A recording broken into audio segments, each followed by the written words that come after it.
It's not just the games. It's Toucher and Hardy, Zolak and Bertrand, Felger and Maz, Joe Murray. For Boston sports fans, it's 98.5, the Sports Hub. Paisley Media Group Station.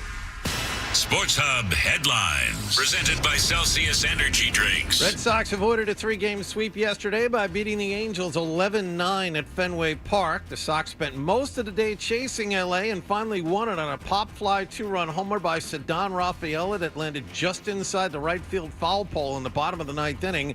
Alex Cora is happy for some good news for his team. So usually when they hit it down the line, everybody screams pesky. Sometimes he's begging for one. You cannot tell, if it's going to be fair or foul. And then we saw the call and they went nuts, obviously we needed that one, but we needed to finish there too. We needed that. So Rafaela is now homered in 3 straight games. The Sox have tonight off. They'll play the Yankees for the first time this season tomorrow night at the stadium. Edmonton won Game 1 of the Stanley Cup Finals last night, 4-3 in overtime over Florida. Leon Draisaitl scored the first goal of the game 66 seconds in and then added the game winner with 31 seconds left in the first OT. Brad Marchand had a goal for the Panthers. Game 2 is tomorrow night. The Pittsburgh Penguins yesterday hired former Rangers assistant Dan Muse as their new head coach. That leaves the Bruins as the only NHL team without one. Oklahoma City hosts Indiana tonight in Game 1 of the NBA Finals. And the Patriots yesterday promoted national scout Tony Kinkela to the job of college scouting director. Sports Hub headlines are brought to you by Catches Law. At Catches, they specialize in helping those who have been injured not only from a one-time incident, but from a lifetime of hard work and labor. Does this sound like you? Visit CatchesLaw.com. I'm John Wallach on Boston's Home for Sports, 98.5 The Sports Hub. Your next update at 6:30. If you've got the app, you've got Toucher and Hardy to wake you up no matter where you are. Or who may or may not have been to jail. Get the app. The 98.5 The Sports Hub app. Ladies and gentlemen, I need all of you to stop what you're doing and listen. Toucher When has that been necessary to fact check? and Hardy I am not known as Mr. Fun. on 98.5. Hey there. Sarge GPT booting up. Let me hear you say, boo, boo, boo. Crush me, mommy. Say my name. I'm a robot. I'm the son of the Pope. I'm a goddamn drag! Yeah, good luck, dude. Nothing like a good tushy. I love you, and I think you know that. Excuse me? Toucher and Hardy Watch Daddy and Uncle Freddie. Knocking back some fun, having some fun. on 98.5 The Sports Hub. Let's go. No. Oh, okay. Oh, I'm going to annoy everyone today. I can't move. Oof. I can't even get my foot up on the chair. Good morning, everybody. Good morning. What's wrong, Fred? We are Toucher, and I'm just warning you because I just had to have Nick come in here. I got gout in my knee. Oh, is that what happened? Okay. You saw my knee. You know what happened. It's swollen. Don't feign like you didn't see what happened. You've already alerted us. Yes, that's true. Well, I can't walk on it. I saw that. I did not look at your knee, but Your only knee. because I didn't want to have a massive erection for the first part of the show. Your knee man, huh? We love gams. I love a good knee. Ever see Hardly Working, Jerry Lewis's, where he was obsessed with legs? No. When I was a kid, I went to the movies. I don't know why. And there was a Jerry Lewis movie. Jerry Lewis was still making movies. I must have been very young. Wow. And it was a movie called Hardly Working. Okay. Okay. And all I remember is he was obsessed with legs. And then he goes to like a strip club or a fashion show or something. And he's like, legs. He like goes and grabs them. But it was before I went through puberty. So I didn't really understand what was going on. And it kind of creeped me out. Hardly Working. I actually should probably watch that. 1980. Yeah, my parents went through a phase where when we were on vacation, because we were big rollers, we would go to like drive-ins, and I saw like Car Wash. Oh, yeah. These are like very, very faint memories because I was so young, but like we saw a double feature that was Car Wash, and I think I was 4 when that came out, and something else. But Hardly Working was in a movie theater. And I just remember being freaked out by it. Like, why was he so obsessed? Why was this grown man, like, out of control, like, about something around him? Like, he couldn't control himself. Yeah. Is the synopsis he's crazy about legs? I just looked up car wash. It must have been out for a couple of years before it made it to the drive-through because they came out. Used cars rather. Oh, Used cars. Okay.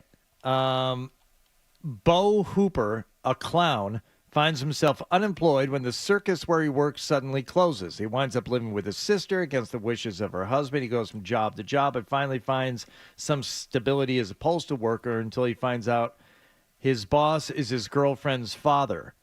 The father hates all mail carriers because his daughter's ex-husband was one. Oh, conflict.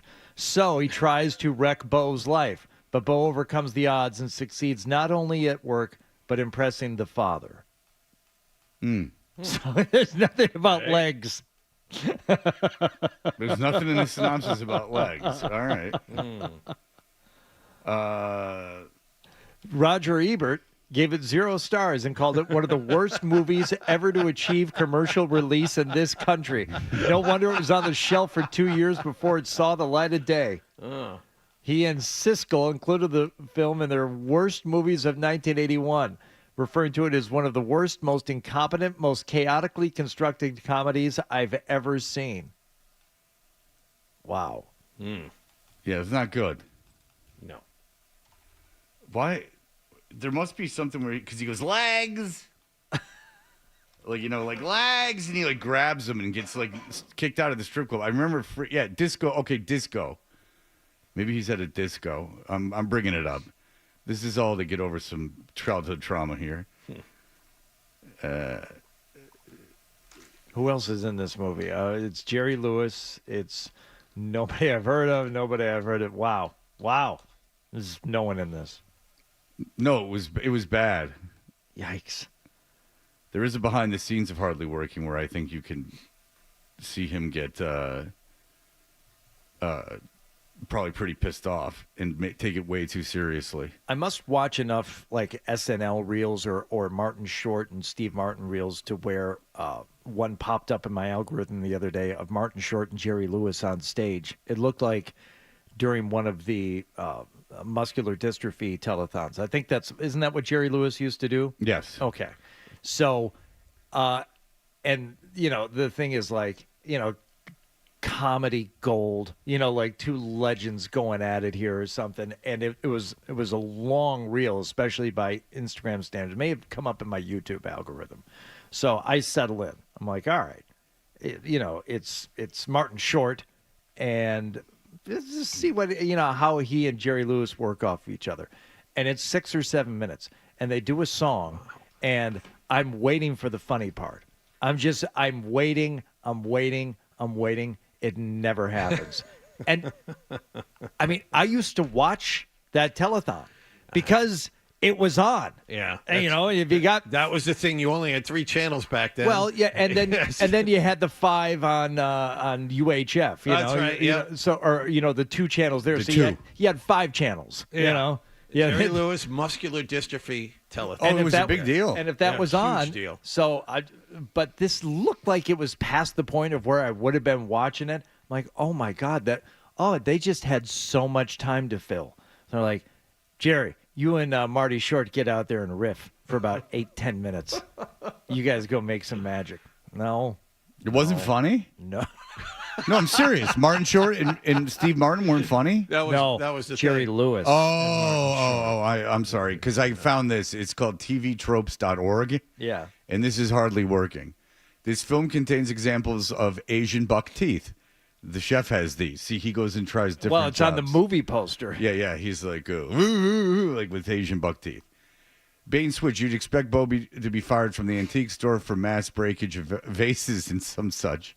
Right, wrong. He gets fired because he's mistook a fire hose connector for an antique and trying to remove it from the wall soaked a wealthy client. Nothing else is damaged, but he gets fired regardless. Lady, I'll just move this with the thing, eh?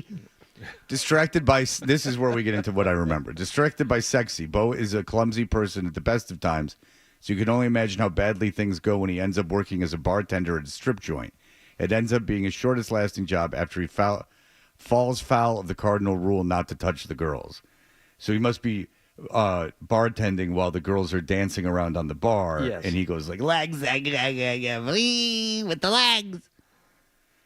Excuse plot. The storyline basically just provides a framework for Jerry Lewis to perform his act in various different workplaces, with occasional interventions to show either his brother-in-law accusing him of being a mooch, or his developing relationship with Millie.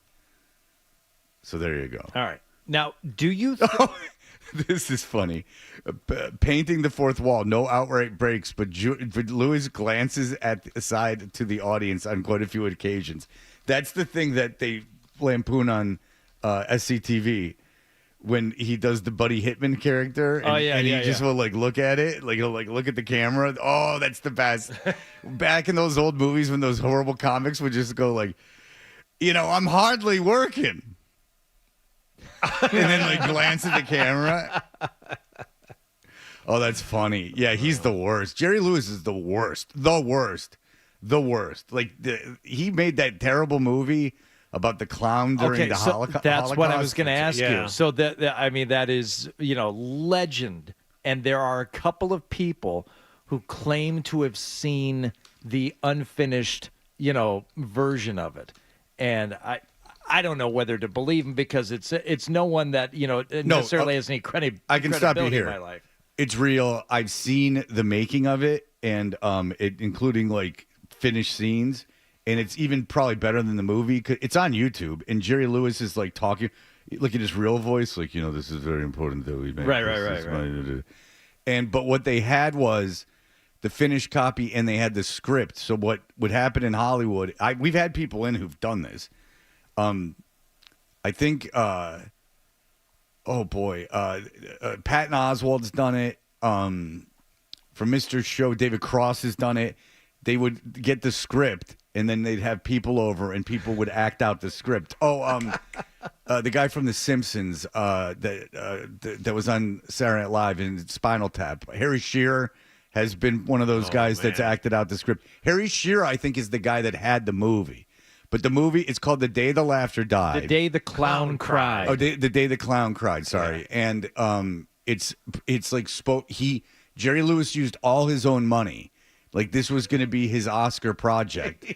He took it. I'm sure he took it to some people, and they're like, "We're not funding this." And it's about him being a clown at Auschwitz or one of the concentration camps, and being a clown, cheering people up before they went.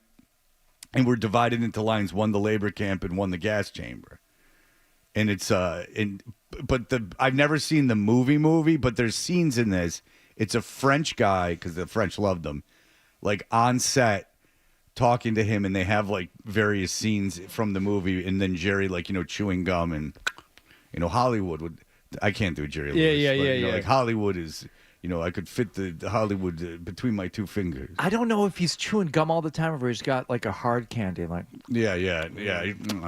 That that thing. Yeah. So there's a documentary came out last year that it's called From Darkness to Light, and it's about the day the clown cried, and it got good reviews, and I guess there's some footage in that, which is all you really need to see, because unless, you're not going to sit through, I'm looking here, 5 hours of uncut footage without sound and all this stuff. But yeah, the only thing Jerry Lewis ever did that I enjoyed was when he was essentially playing himself in the, what the hell's the King of Comedy? Yes, King of Comedy. I've never seen that. It's, you know what it is? It's the Joker, and I mean, there's a reason why. There are, I don't know if it's paying direct tribute to King of Comedy in the first Joker movie with Joaquin Phoenix. Yeah, but there are a lot of similarities to it. Okay, in the plot and how it goes down, but. The Jerry Lewis one, and it's Robert De Niro plays this comedian who's trying to get on TV, and he's terrible, and he and his crazy girlfriend Sandra Bernhard decide they're going to kidnap the talk show host played by Jerry Lewis, who is essentially playing himself, real prick, and it's he can act as long as he's just acting like himself. He knows how to be on camera and do this stuff, but when he's doing a non-comedy role. He was. It's a great movie, but he's not funny because he's not trying to be funny. I just listened to the book of someone who turned down the King of Comedy, the De Niro role, and they were like glad they did it. They're like happy they didn't do it, but I can't remember off the top. Maybe it was Griffin Dunn. I can't. Maybe that would make sense because of what I've been listening to. It's the problem with listening to a book while you're walking your dog. It's very difficult to retain information, considering there's something pulling you the entire time. And people that are very nervous that a dog happened to walk upon their dog in the woods on a dog park. You know, they're like, you're here with the dog. I have a dog. This is my park for my dog. Oh, I thought it was because somehow you and your dog had gotten the black mark in the neighborhood. That's what it sounded like. My dog's never bit anyone. Good. But you know, sometimes dogs will get together. They'll smell each other and they go rah, rah, rah, rah, and then break apart. Well, he might as well just like killed one of them, because some people like flip out when that happens. And it's like, that's what dogs do. Like, unless they bite each other, what do you want to do? Sometimes they just don't like each other. And our dog, you've been around my dog, Fred, like cuddled up with Milo on the couch. It's like, I love you. I love you. I love you. I'm here. And like other dogs, I love you. You know, and some dogs will bark at her. And she's like, why is that dog being such an a-hole? You know, where we can play. And then every once in a while, like once a month maybe, or even less, we'll be walking and there'll be a dog half a block away, and she loses it and gets pissed. And there's something about that dog she doesn't like. Yeah, my dog's the opposite. My dog hates almost all dogs. Oh, that's nice. Yeah, my old dog hates almost all dogs. Oh. My dog likes dogs, but like you say, I mean, they are animals.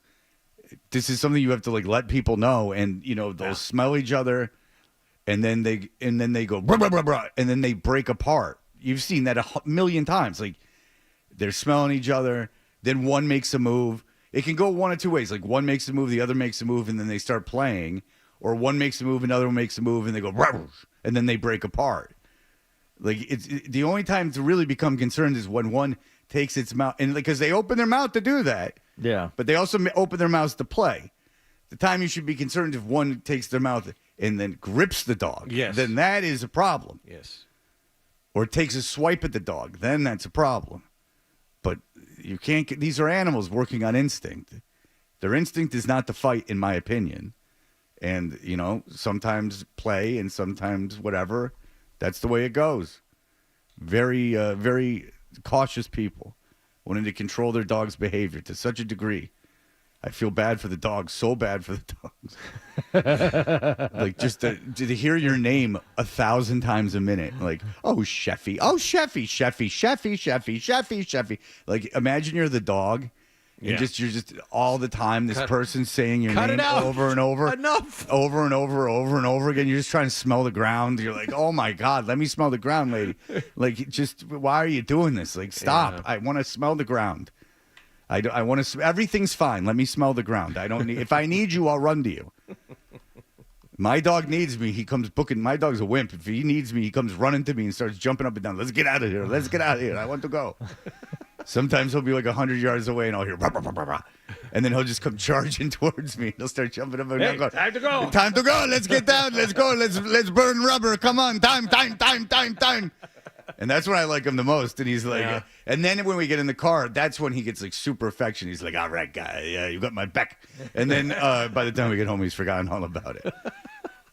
But I told you the time that him and the dog went, rah, rah, rah, rah, and then the lady got in and she grabbed her dog because it was her dog was the bigger one. And she really didn't have to do it, but she grabbed the dog. And my dog was like cowering. And as she grabbed the dog and walked the dog away, my dog saw that the other dog was being held and was like, yeah, gotcha. Yeah, not so, yeah, go away, yeah. That's like when two of your friends grab a guy and you're like, oh, yeah, hold me back. Yeah, hold me back. And actually, even everyone standing around was laughing because it was so obvious. My dog was like, hold me back. Yeah, not much of an alpha. You better get out of here. Yeah, that's right. Get that lady out of here. Now, lady, if you would like to, you know, if anytime you're on your period and you want to come around me, I am a big fan. Well, he is. I know. He's a huge fan. That just reminded me of the story you told at one time. Yeah. Well, no. There's a way that we have to prepare my ex-wife's house because of my daughter. We have to shut all the bathroom doors, shut the door that the cat's litter box is in, pick up everything off the ground, because he goes like, hello, like if it's that time, he's like, hello, and he'll like scamper upstairs and he'll be like, and he like goes around to the different bathrooms to find the trash. He's like, I love it, I love it, I love it, I love it, I love it. He's like, please, please, please, please, please. Oh, does he love women? Not old ladies, but women. Like women, not young, not old, if you know what I'm saying. Yes. Women with the ability, or women are people that, females that are able to yes, cycle. Cycle. That's what he likes the most. Yes. He loves it. It drives him crazy. And he's got his balls chopped up. I don't know. It's just all this instinct. That conversation, the first time that happened, I'm just wondering, well, how did you figure that out? I immediately went to Google and I was like, why is my dog eating my daughter's underwear? Because, I remember I used to come down and I'd find like thrown up underwear in the crate. And it was like, I guess, like it's really common but now we've kind of we know he does it, so he hasn't done it in a long time. If my daughter is big enough, I don't know, to put her clothes in the hamper, then we could avoid these things, Sure. Because he has no interest in the clean ones. Like he's only interested in the dirty ones. So if she will put things in the hamper, which she does now, he doesn't do it, but it's pretty funny.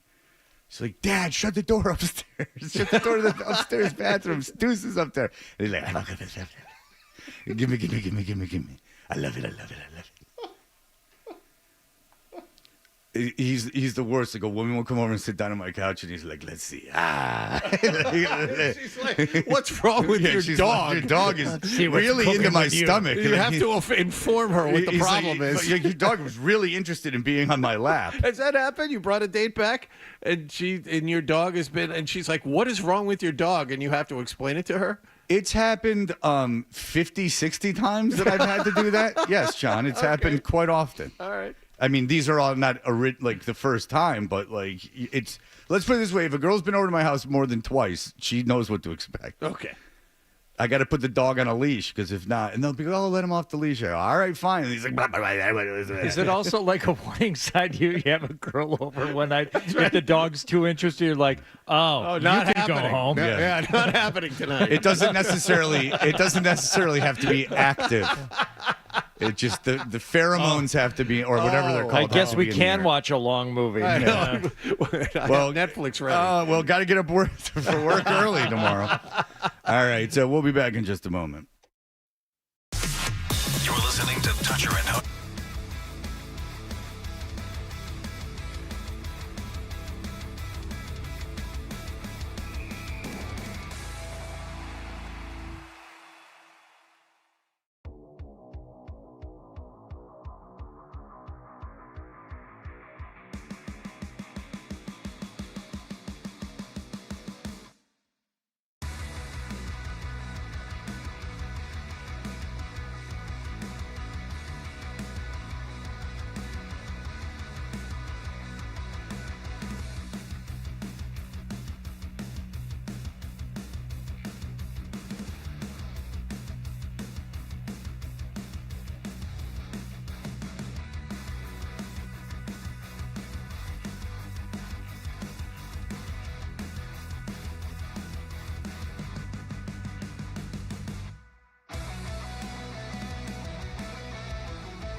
right here.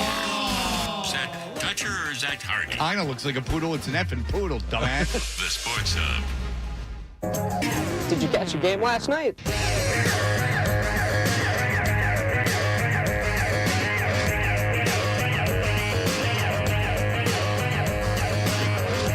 Hey, we're Dutcher and Hardy. What happened last night is brought to you by Leonard Hair Transplant Associates, where your hair doesn't have to be a game of what happened. So change your lettuce and change your life with Dr. Matthew Lepresti at 1-800-GET-HAIR.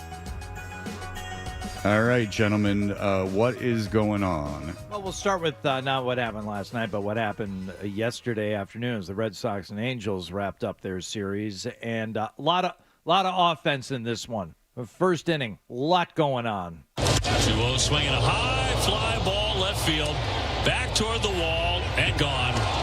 That's a 3-run homer. Board with number 17.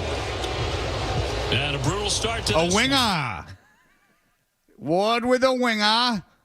Only 17. Daddy says she's good. Too young, but she's old enough for me, Kippy. Brutal start to this one. 4-0 Angels. Ballerina moves, playing the bass.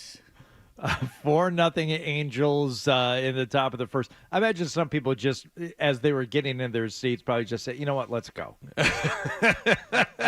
Except we paid $150 for these seats. Right. That's the only thing keeping us here. Yeah, these seats got to get a little less expensive. I don't know what's going on over there, but the seats are too expensive right now.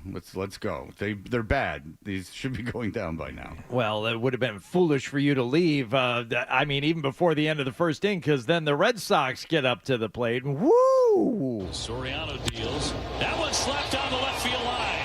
That's going to go right up against the wall. Narvaez. That slap came out of left field. That was an insult directed at no one you know.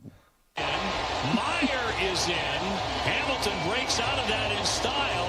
And the Red Sox have turned this completely around. They lead it 5-4. And they did lead it 5-4 after the first inning. Will the offense be over? Now, would the defensive errors be over in this game? Nope. No. Not a chance. Thrown away. Toro to get it. He'll throw into second and not in time. Yeah. Lugo will advance into second. So first error of the day for either side. Ohapi jumps on this one. Back to the wall. That crashes in. What the hell Who's is that? scratching Now at we're- Who's scratching at the door? Oh, Hoppy. The bunny rabbit. Yeah. Let Hoppy in. The first error we heard there, that made it 8-7 Los Angeles. Yeah. 8-7. They had a 5-4 lead. Couldn't hold that. 5, Tie 4, game. 3, 2, 1. Yes. Yes, 5-4 lead, couldn't hold that. Once again, had that made it 8-7. All right, who's going to come to the rescue here? Who's going to get this thing tied up as the Red Sox are trailing 9-8 in the 8th? High chop up the middle. That gets through everybody. Here comes the run. Story will score. Nobody cut it off. Duran down to third, and it's tied again. Well, a lot of top spin on that one. And Taylor and Neto couldn't cut it off. Rafael Devers with the RBI single to make it 9-9. We go to the 9th inning. Are you ready for some baseball? And a fly down the right field line. That one heading toward the stands. And that's going to be a fair ball. And that ball is gone. It's out of here. He tucked it in there. And he walks it off. 190 feet of dinger. Essentially. 190 feet of home run yak. Biella with a home run. Okay. A 2-run shot. A little leaguer. Steal a win here. I could do that. That's a fly ball to right field on a high school field near my house. They showed What that is. I The showed the graphic of where that would have been a home run, and there's one place that would have been a home run. And that One is- home run. All right, just for those of you who didn't see it, it was down the right field line. It was 2 chairs in from the foul pole. Uh-oh. Did you just bang your knee? No, it just don't mind me. Seriously, don't mind me. I'm not. Okay. Just really ignore me. I was a little worried there. You all right? It just please ignore me. I'm not doing it for attention. Okay. So, yes. 2 chairs in from the foul pole in the first row of the stands. And literally, Fred put the graphic up for us to look at last night. Just by the measurement, in what ballpark would that be a home run? only one major league ballpark is at a home run, and that is Fenway Park. 308 feet. I'm not kidding. The high school field that is right next to my house, right field, is 320. That's a fly ball that doesn't make the warning track at Natick High School. It's an easy gap wedge, My right? God. Just not even the full pitch. Seriously. It's just, oh God, nice drive. Don't screw this up. Okay, it's practically a chip. I'm just going to take a 3/4 swing with this thing. Yeah, I mean, it's very difficult to get it over there and to that particular area. But, yeah, if you're lucky enough, if you're left-handed, even if you're right-handed and you just lay it on something. Yeah. And you can. That's right. You pop it up down the right field line. How many times have we seen that? It was a pop-up. I wonder if you're more likely to hit that, in all honesty, right-handed, because there's a hook if you hit it lefty. Right. Like if you hit it, if you're lefty, you pull it. You probably pulled it. You're more likely to pull it foul. Like if you're super late on it and it goes off the end of your bat, and it just kind of straightens out. Yeah. Well, yeah, and it just kind of like floats in that direction. Because, I mean, especially major leaguers, that's like a quarter swing. They could, the ball's coming in at 94 miles an hour. You quarter swing at it. Your wrists are so strong. You like just kind of make that contact at the end of the bat. Who knows? But, yeah, that's Fenway Park right there. Your starting pitcher yesterday. Wow. Mr. Giolito, what do you have to say for yourself on that first inning with the 4 runs, spotting them 4 there in the top of the first? I've had issues in the first inning in the past. I'm obviously having issues in the first inning now. I think it's a matter of being prepared to compete from pitch one, having a high level of focus and intent right out of the gate, and kind of like dictating the game rather than letting the game dictate you. I think that's a good solution. Something I need to work on. Okay. He got 5 outs, gave up 7 runs. Didn't make it out of the second inning.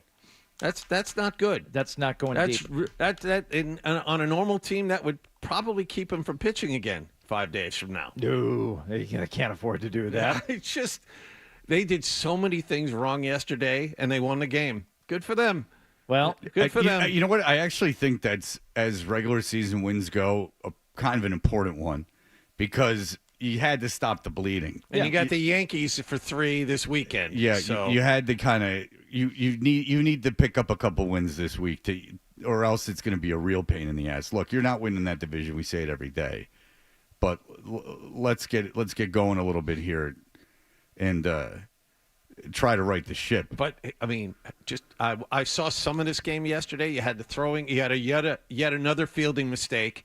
Once again, the bullpen, they tied the game up or took the lead 3 different times, and the bullpen immediately gave it right back the next half inning. Their bullpen's terrible. Their bullpen's terrible because they're all tired because the starters don't go anywhere. Terrible, yeah. That's the problem. And you were talking about the 8th inning and how the Red Sox tied it at 9. They had to go ahead run at third with 1 out and didn't get him in. I mean, the situational hitting continues to suck. So I'm glad they got some good luck. But it doesn't change anything. They're still a bad baseball team. Okay, so yes, getting the lead, giving it up. They're put in that position by the start from Giolito. So actually, Alex Cora after the game, happy with the bullpen. The bullpen stepped up today. We're still grinding. We're still trying to reset it, but obviously it didn't go well early on. But we pushed some guys to the limit, and then at the end, it was him. When they went ahead in the which time? Yeah, I know. You have to think about that for a second. Was it the lead that Bernardino gave up? The one that Weissert gave up? Which one was it? Well, listen, Alex? he's trying to remember. It's like when they went ahead in the 8th. It was Coop. Chapman was available, but I'm not going to pitch Coop first and then use Chappie. It was Coop, and he did an amazing job. Yeah, smart. Don't use Chappie. No, good. Chappie's, he's been around for a long time. But to your point, Freddie, Cora said, all right, we've lost a lot of, 1-run games or 2-run games. Hopefully this gets us going. You can win these too. Just because it's a close game doesn't mean you have to lose it. You can actually win these. They're close. So there we go. Red Sox still not where they want to be record-wise. What are they, 30 and 34? Yeah, they're 4 games out of the wild under. card. Yeah, 4 games out of the wild 1 game over 500 at home after yesterday. So, they take on the Yankees coming up. So enjoy that at Yankee Stadium, where Walker Buehler will be taking Will Warren. This is going to be the matchup on Friday evening. And by the way, tempers flared before the game during batting practice. Okay, so have we gotten a reasonable explanation as to why this went down the way it did? I have not seen Well, one. leave it up to the police because there's a lot of footage to pile through after this blatant attack. It was was it the first base coach? I think in that's the right. Angels? Yes. Okay. No, Red Sox, right? Was it the Red Sox first base coach? Yes, it was the Red Sox first base coach and then the Angels hitting coach, I believe. Tyler Anderson from the Angels. Lefty pitcher. Yep. Right. And with Jose Flores, the first base coach from the Red Sox. Okay. And then the pitching coach got involved, I think. Right. Now, I heard this morning, has not been confirmed. The issue was the stealing of signs. The Red Sox were being accused of stealing signs, and who would think that an Alex Cora managed team would be capable of such things? But that is what I heard this morning. So yeah, well, once Angels pitching coach Barry Enright got involved, matters settled down too because he's known as the enforcer. Yeah. But if you've seen the video of it, it's not NSFW, not suitable for work because there's a lot of standing around and patting on the back. I wonder at what point they just realized that this is more embarrassing than anything else, and maybe we should go about our business. There's no one's having a fight at any point, and that this should just end. Oh, people are watching this, and they're going to see us acting in a very non-masculine way. Yeah, this is just like a dumb argument that should probably end now. If you want to see real arguments, just look at people parading each other at the College World Series. Then that's where there's some real arguments. Guys really losing it. Calling people the F word for gay and everything else. Just having the time. I mean, there is a microscope on those managers, man. They're lip reading guys. They're doing everything. These guys are having to apologize for stuff that they're saying on the bench. They're not even mic'd up. It's pretty crazy. It is one of my new favorite things online, the lip readers from, like news events and sporting events. Yeah. I'm like, oh, okay. That's I good. can't remember what coach it was. It might have been I don't want to even speculate. I want to get a guy calls it, but the College World Series, this guy said something to someone on the bench. I don't even know if he said it out of anger, and they read his lips. Wow. And then he had to apologize for saying it. And to his credit, I guess he admitted to saying it.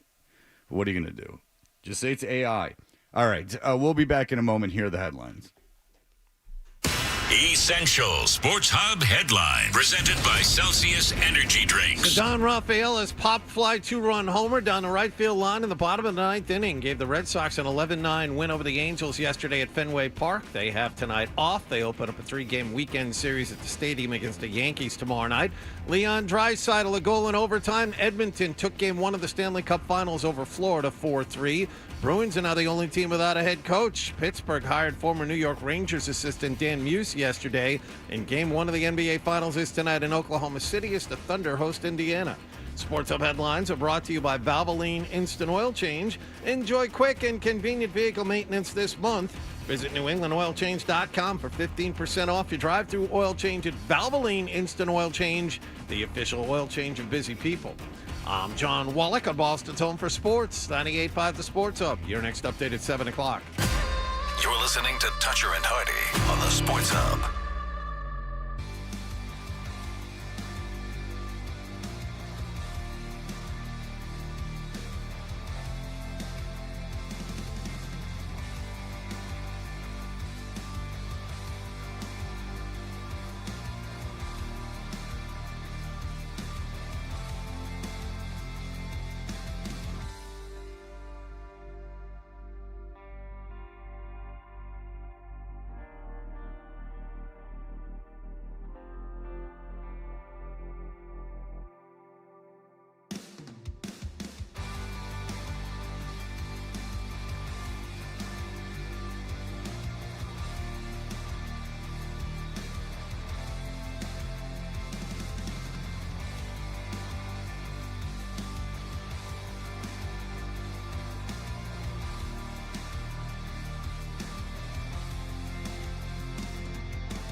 I didn't see the end of it. I watched 2 periods. I made it to the end of regulation. Did you really? Well, yeah. And, desperately hoping that have some resolution. And, when it ended up going to overtime, I'm like, no, I can't do this. It's 10:52 last night. It's not. Neither of these teams are the teams I care about. Why am I up until 11 o'clock watching this? Yeah, I saw Marchand score on a power play. I saw them allow the goal that looked like there was interference by Bennett. There was interference by Bennett. So I saw all that, and then I think I went to bed after before right at the end. I went to bed when it was 3-2. Yeah, no, it's good to see Bennett do that to somebody else. I think that's the third goaltender he's messed with in the playoffs. Yeah. Couple of highlights here. Right from the beginning of the game, one of the reasons why we say we're going to watch maybe this series with a little more interest than the NBA Finals is for players like this guy. Draisaitl shoveled it out. A one-timer. Jake Woolman, a save and a rebound. Score! Leon Draisaitl. 66 seconds in. It's 1-0 Edmonton. 66 seconds into the game, you've got somebody on the scoreboard in a Stanley Cup final. That's pretty rare. A goal. Mm-hmm. In real life, like a regular game. like equals. You mentioned Brad Marchand. Another reason to be watching this. Bennett in high slot, had it knocked away, held in by Rodriguez. Out to the line, then taken by Schmidt. Backdoor shot, and they score! It's a power play goal for Brad Marchand, and the Panthers take a 2-1 lead. What a setup and what a finish. I missed that, standing right where he did for a decade on the Bruins power play, just to the left of the goalie. Gosh. Sam Bennett would score his second goal of the game 2 minutes into the second period in Florida with a 3-1 lead on Edmonton ice in Game 1 of the Cup final. As you know, though, Oilers come back to tie the game. They go into overtime and play almost an entire period of overtime hockey. Nugent Hopkins on the left, half boards under pressure. Turns and gives it up. Beautiful pass. McDavid in front. One turn, score! Leon Draisaitl! 4-3! Edmonton in overtime! That's obnoxious. Okay, 19:29 mark, 31 seconds left on the clock before they got to go back to the room, clean that ice, and do it all over again. Edmonton takes Game 1. About 75% of Stanley Cup final teams who win Game 1 go on to win the Stanley Cup. Edmonton's won 13 of their last 15 playoff games, too. They're doing pretty well. They're doing all right. Yeah. I'm pulling for Edmonton. I think just because they deserve it more. Yeah. That fan base deserves the cup. What else do they have? Exactly. Like Florida now has people actually going to the games. I know that they drew well this season, but I mean, come on. What else does that seriously? What else does Edmonton have sports-wise? Nothing. Yeah. Like the Rough Riders or something. I think it's the Eskimos. The Edmonton Eskimos. Okay, yeah. But I see Calgary Rough Riders, maybe. Yes. Yeah. Let's just give Edmonton the Stanley Cup. It's fine.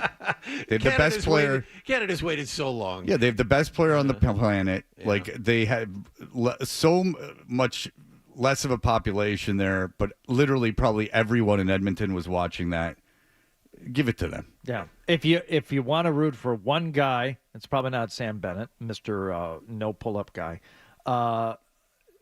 You're going to root for one guy in Florida. It's Marchand. After the game, he said, they just pushed. We a couple pucks. We didn't really get deep. We've got to be a little bit better at making plays under pressure, getting our legs going a little bit more. We get caught just kind of flipping pucks, and they'd regroup and come back at us. So a little cleaner there.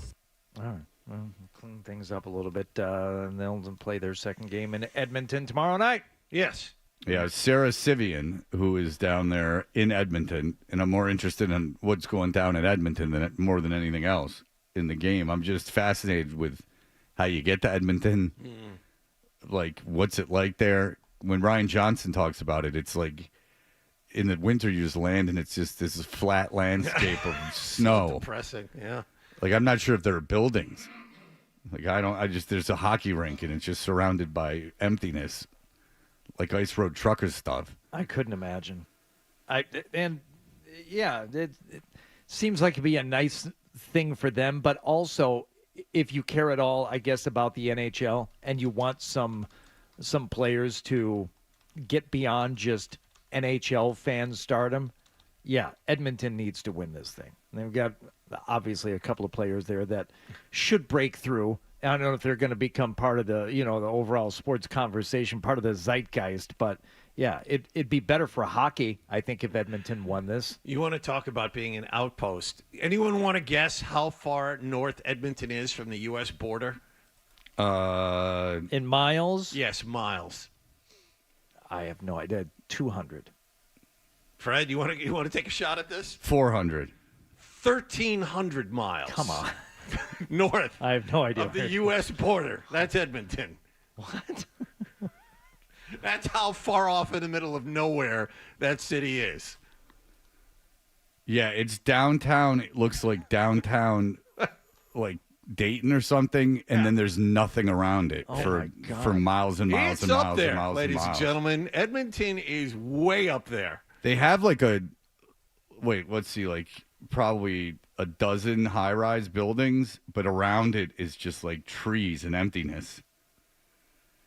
That's got to be a weird place. I know that the kid that got traded, the kid that DeBrusque used to have a house there. That's where DeBrusque lived year-round. Yep.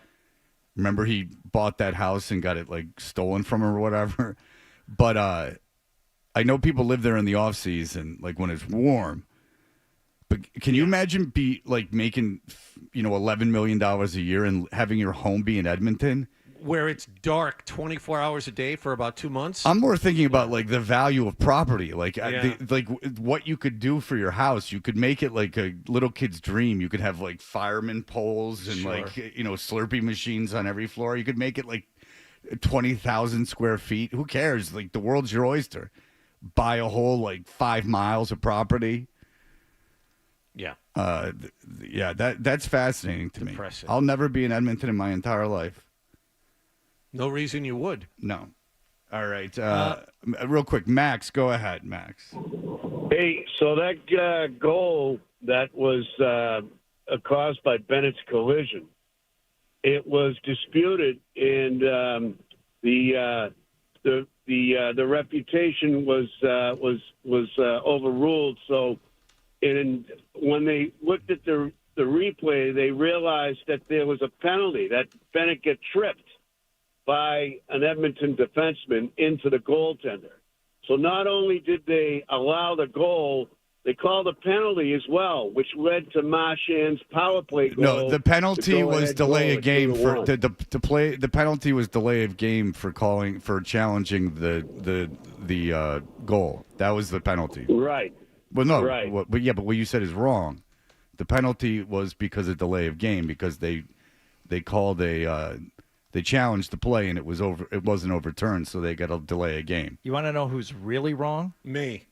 Wallach, I'm like, what the hell are you talking about? 1,300 miles. So I looked it up. That can't be right. That can't be right. No, nowhere close. You're off by 1,000 miles. I Googled Edmonton to the U.S. border, and I just looked it up. It put border as a city too far south. So that's on me.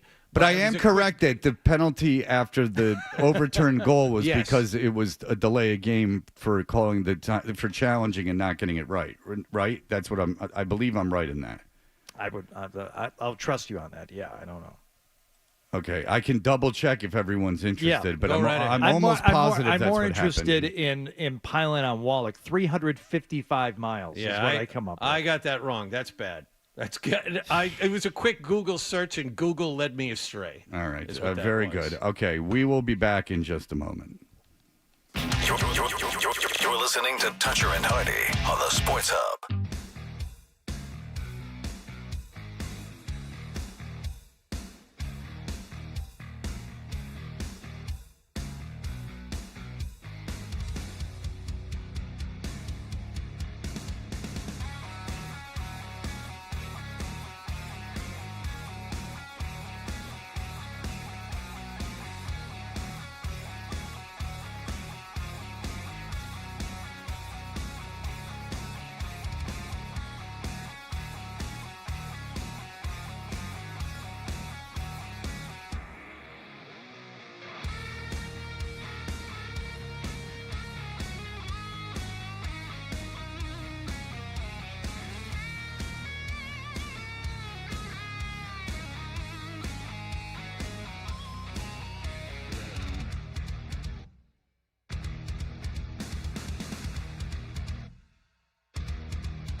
the Sports Hub. Paisley Media Group Station. Sports Hub headlines presented by Celsius Energy Drinks. Red Sox are down 4-0 after the top of the first inning yesterday, but still managed to rally for an 11-9 home win over the Angels yesterday. Ceddanne Rafaela's third homer in as many days won it in the bottom of the ninth. It was the shortest game winner in the last decade. It traveled 308 feet before landing in the first row of the right field seats just inside the pesky pole. The Sox have tonight off. They'll play the Yankees for the first time all season tomorrow evening at the stadium. Leon Draisaitl scored twice, and that includes the game winner in overtime. Edmonton beat Florida 4-3 in Game 1 of the Stanley Cup Finals. Brad Marchand did score a power play goal for the Panthers in the loss. Yeah, just move on. It's one game. You can't get stuck in the past here. So we'll regroup, refocus, and get ready for the next one. Oilers have won 13 of their last 15 playoff games. They'll host Game 2 tomorrow night. Bruins are now the only team without a head coach. Pittsburgh hired former New York Rangers assistant Dan Muse yesterday, and the Patriots have promoted national scout Tony Kinkela to the job of college scouting director. Sports Hub headlines are brought to you by Awaken 180. Make a pledge not to buy bigger shorts this summer. Fit into last year's shorts or even last decade's shorts in just weeks with Awaken 180. I'm John Wallach of Boston's Home for Sports, 98.5 The Sports Hub. Your next update at 7:30. To us, Boston pride runs deep. I'm a Bostonian! This is Boston's Home for Sports. Bow, bow, bow! 98.5 The Sports Hub. Is elongating. Weekday morning. Here goes Hardy. Toucher and Hardy. I no longer love things. Let's go. Let's ride. 98.5. Let's roll the dice. The Sports Beer Fest at the Great American Beer Hall in Medford, Mass. on Saturday, June 14th. Enjoy more than 30 different beers, live music, DJs, and nonstop entertainment. For more info and Eventbrite tickets, visit gabhall.com. So there you go. That's all going on. All right. Look, Pablo Torre and Bill Simmons. Bill Simmons has called out Pablo Torre for, as he said, it was ridiculous how much Pablo Torre was talking about the Belichick thing and called them names and things like that. So Pablo Torre said, I want to go on your podcast. We played a lot of it yesterday. But this is something we didn't get to yesterday regarding Pablo Torre, our hero, the best in the business, really schooling Bill Simmons, if you ask me. And according to a lot of people in the media, he's schooling Bill Simmons. A lot of people are weighing in on this that you don't hear from every day. But Pablo Torre is becoming a star, which seems to be annoying other national people. Jeff Pearlman hates everyone, if you saw the thing there. Jeff Pearlman's like, he hates Pablo Torre, he hates Bill Simmons. Well, he takes turns on hating people, and he respects them both, but he doesn't like what anybody does. Yeah, he respects them both, but that's the thing. Like, if you insult me, you go, well, I respect you, but, and then you give like a blanket insult. I'm not, oh, well, that's nice that you respect me, except that you think I'm this piece of crap. That's great to know. So you respect my crap. But here we go. This is an interesting thing that came out of yesterday that we didn't get to. The people around Belichick, professionally, personally, as well as the administrators at North Carolina, their life behind the scenes has been reshaped, blown up by having to deal with Jordan Hudson. And when they hired Bill Belichick to this job, they thought they were getting New England Bill Belichick. They got, I cannot stress this enough, something like the exact opposite. And I ask you, right? In this era, can there possibly be a distinction between Bill Belichick person and Bill Belichick, the face and head of North Carolina football? And when it comes to her in interviews, what I was trying to say is everywhere she goes, CBS, these media ventures behind the scenes over that offseason at NFL Films in Mount Laurel, New Jersey. Tough. Yeah. All of Blew this, up the Hard Knocks deal. Everywhere she goes, there's a trail of wreckage that suggests that the man who is basically undefeated against the media and press conferences is not only losing the public relations war, he is self-destructing. Right. And that is what we've been getting at all the time, is that if you're a PR person, this was elementary. There was nothing that you had to do. These were all layup interviews for a boring book. There was nothing salacious, nothing going on. Just all it was is that you're in a legal relationship with a younger woman. Sure, it's gross, and sure you met her when she was 19, which I still think about. you read about books about professors, sleeping with their students when they're in college. And generally that brings to mind like a 48-year-old with a 19-year-old, not a 73-year-old with a 19-year-old. That came up in this podcast I was listening to. I was re-listening to that Once Upon a Time in Bennington College podcast, and they were talking about how a lot of the professors were having relationships with the students. Can you imagine, just I'm not morally judging here, and this isn't what I've been the most interested about with the relationship, but imagine you send your daughter off, like Hardy's daughter's going off to college in the fall, and she comes home and she says, "Hi, Dad, I'm dating a professor," and you're like, "Oh, boy. Okay, that's not good." And she's 19, right? She's 19, freshman. She comes home and she goes, "I'm dating a professor." And you're like, "Oh, no, that's not good." And she goes, "Yeah, he's 68. You go, "What have I done? What have I done?" Would you hate, like, I would be like self-loathing. And, but if I was your friend, I'd be like, "Dude, it's not your fault." But, I mean, I would be like, what did I do to create these daddy issues? These are like grandpa issues. I mean, these have gone way past daddy issues into grandpa issues. Now, I don't blame anyone for it, but I would be, if it was my kid, I would feel horrible about it. I'd beat myself up about it. And furthermore, it's this rarest of thing. It's this world famous professor with this pedigree and this image that he has honed over decades. And then you see, as a result of the relationship that your daughter is having with this guy, he is now being thought of as a fool. So you got to stop. Both of you got to stop this. I like the word that Pablo Torre used, wreckage. The wreckage that she has brought on. I can't emphasize to the audience enough that why this is so interesting. Like, this is why it's interesting that Belichick, Pablo always says it so much better than me. He's undefeated against the media, and now his reputation is completely shattered. And I actually did think about this because of what I was listening to. Like, if my daughter came home from college and said, "Look, I can't, because I can't think of anyone off the top of my head, but Jay McInerney in like 1989 is teaching a class at her college. He's doing a literature class, a writing class at her college. And Jay McInerney's like 43 years old. And she's like, brings Jay McInerney home, and he's at the like height of Bright Lakes big city, and he's this big deal writer. I'd be like, but I'd be like, I kind of get it. Like, like you're super into him. But 73, if you're 73 and you break your hip, like that's a big deal. Like, I know a 73-year-old guy just broke his hip. It's like real big deal, like live-in help at the house big deal. Right. Yeah. Now, did he fall and break his hip, or did his hip break and then he just fell? Because sometimes that happens. You know what keeps you upright? The bones become so brittle, they just break. You know what keeps you upright? Can someone answer the phone, please? You know what keeps you upright? What?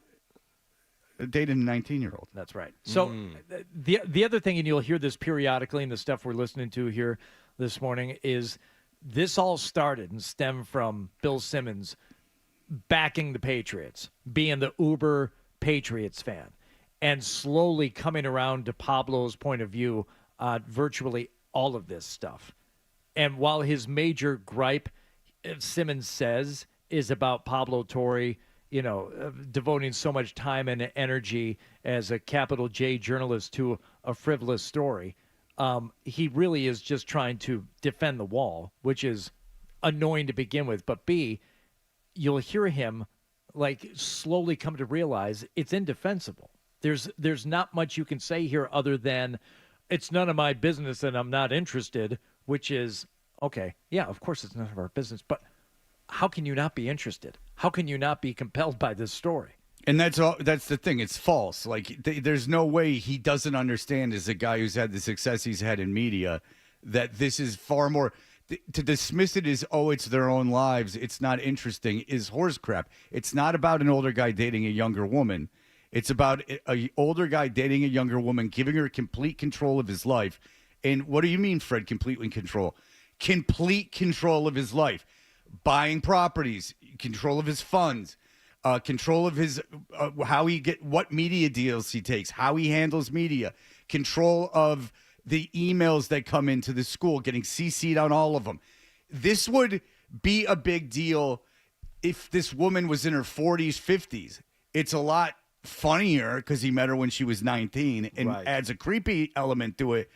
But Bill Belichick being so dumb that he's handed over his life to someone completely unqualified and almost remarkably inept at the job is fascinating, guys. I mean, it really is.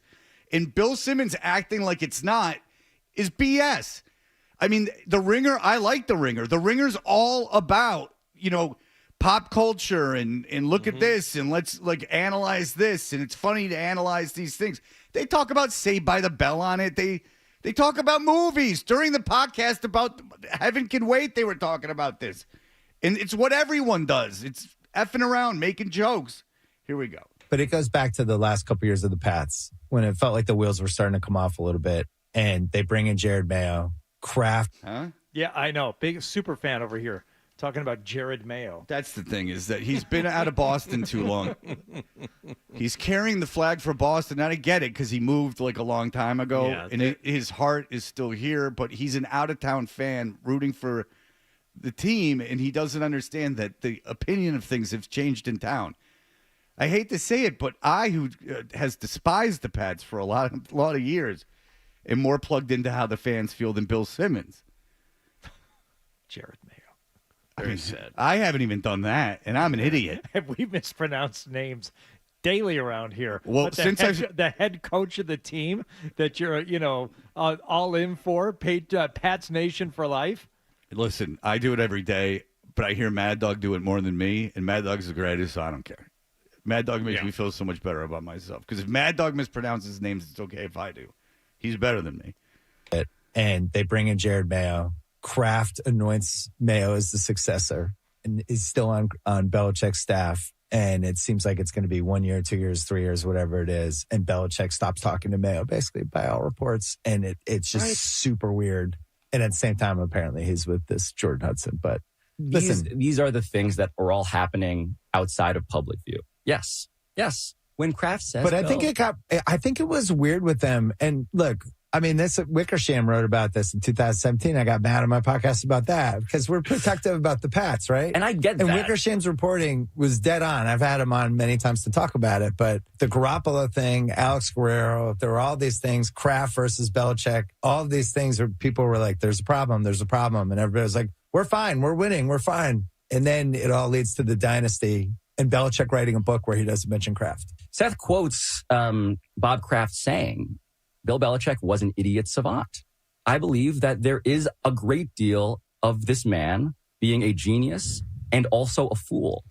Can I tell you that I have heard through a third party that Fred's going to have that etched on a plate. Yeah. That's the first thing he's going to hang on the wall in his living room. Let's say, can I tell you something I've heard secondhand through someone that is correct, what he just said, if I may. That he is looked upon by certain people very, very, very high in that organization as a complete fool outside of football. Bob, go ahead. Hey, guys. Hey, good morning. I've always been a fan of Bill Simmons. I love his book, Now I Can Die in Peace, all that. But he's an idiot with this. Not every kid in their early 20s is trying to be Kim Kardashian. If Jordan Hudson was a nurse or a school teacher, it would be a little weird that he was dating her, but it wouldn't be this national story if she was just a regular person who had a regular job who wasn't trying to be on Instagram all the time, right?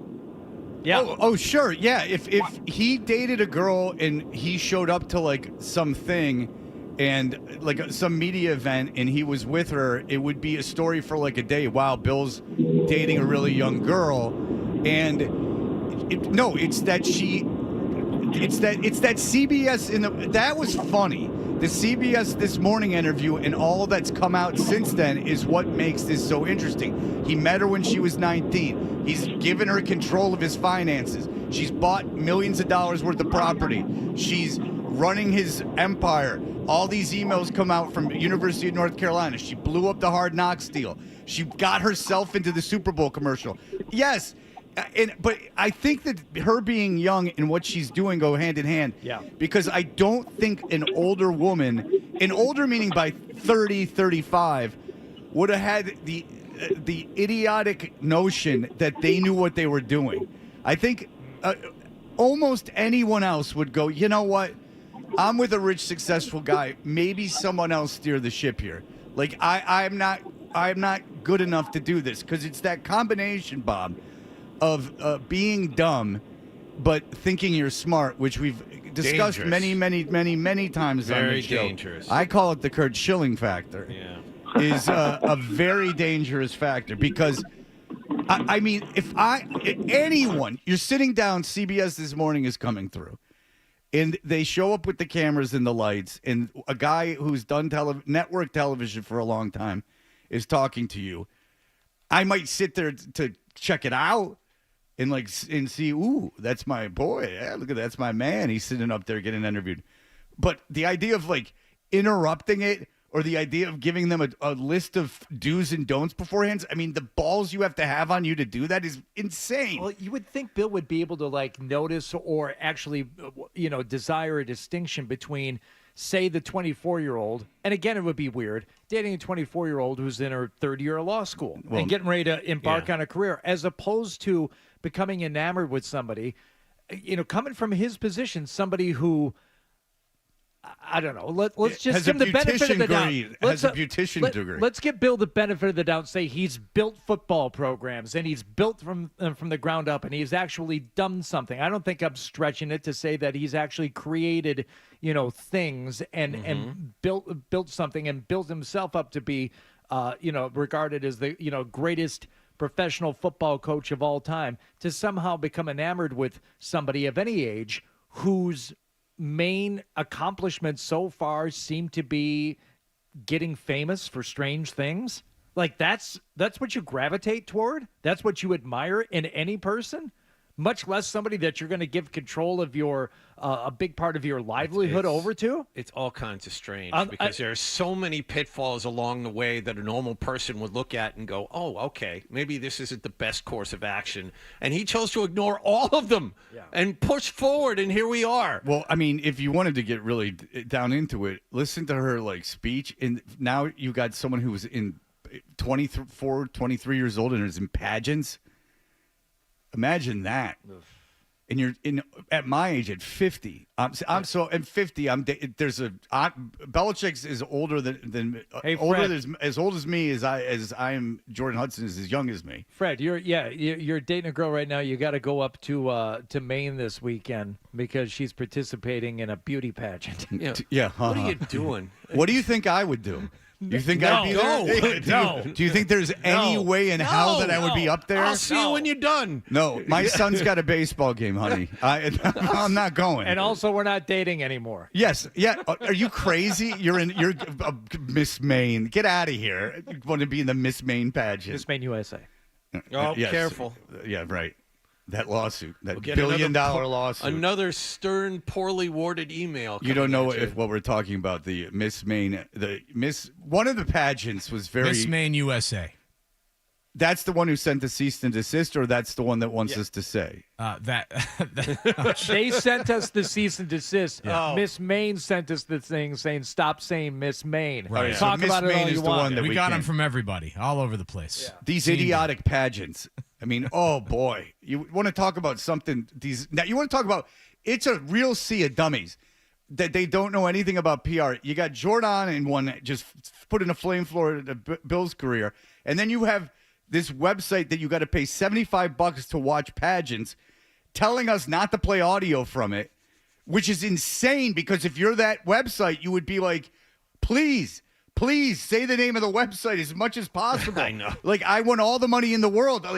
Free advertising over and over and over again. Here's a pretty highly rated show talking about us. Maybe. Here's anybody talking about us. Yeah. And then you have the other effing pageant thinking that it matters. All right. Look, we'll be back. There is more from the Pablo Belichick interview, and it involves sabotage. There is sabotage afoot. There's a saboteur. There's a saboteur afoot, if you can believe it or not. More from Pablo Torre and Bill Simmons in just a moment. Toucher and Hardy, 98.5.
a golden ticket I've gotten.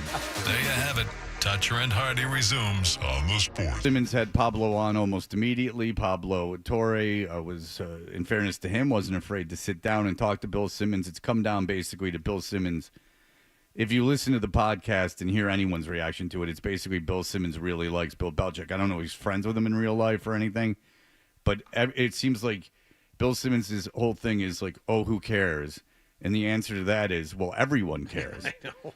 I mean, it's dominated every form of media. Tens of millions of people care, Bill. Yeah, like it was on everything from Good Morning America to TMZ to women's talk shows to men's talk shows to sports talk radio. Like it's part of the zeitgeist. Like who cares? Like everybody cares. It was a huge story. It's again not hard to understand. A very famous guy who was known for being incredibly intelligent and controlling the media and being a bully and talking down to people and controlling the narrative. Yep. Now is someone who can't control the narrative and can't control his own life, who's reportedly got his family very upset at him, has got networks shaking their heads saying, what the hell's going on, and couldn't get a job in the NFL and had to settle for a job in the ACC at a middle-of-the-road football program. And now that football program is running around creating rules to restrain the people in his orbit. That's interesting. You know? All right. So here we go.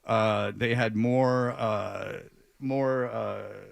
to say. This is an interesting thing that Pablo heard.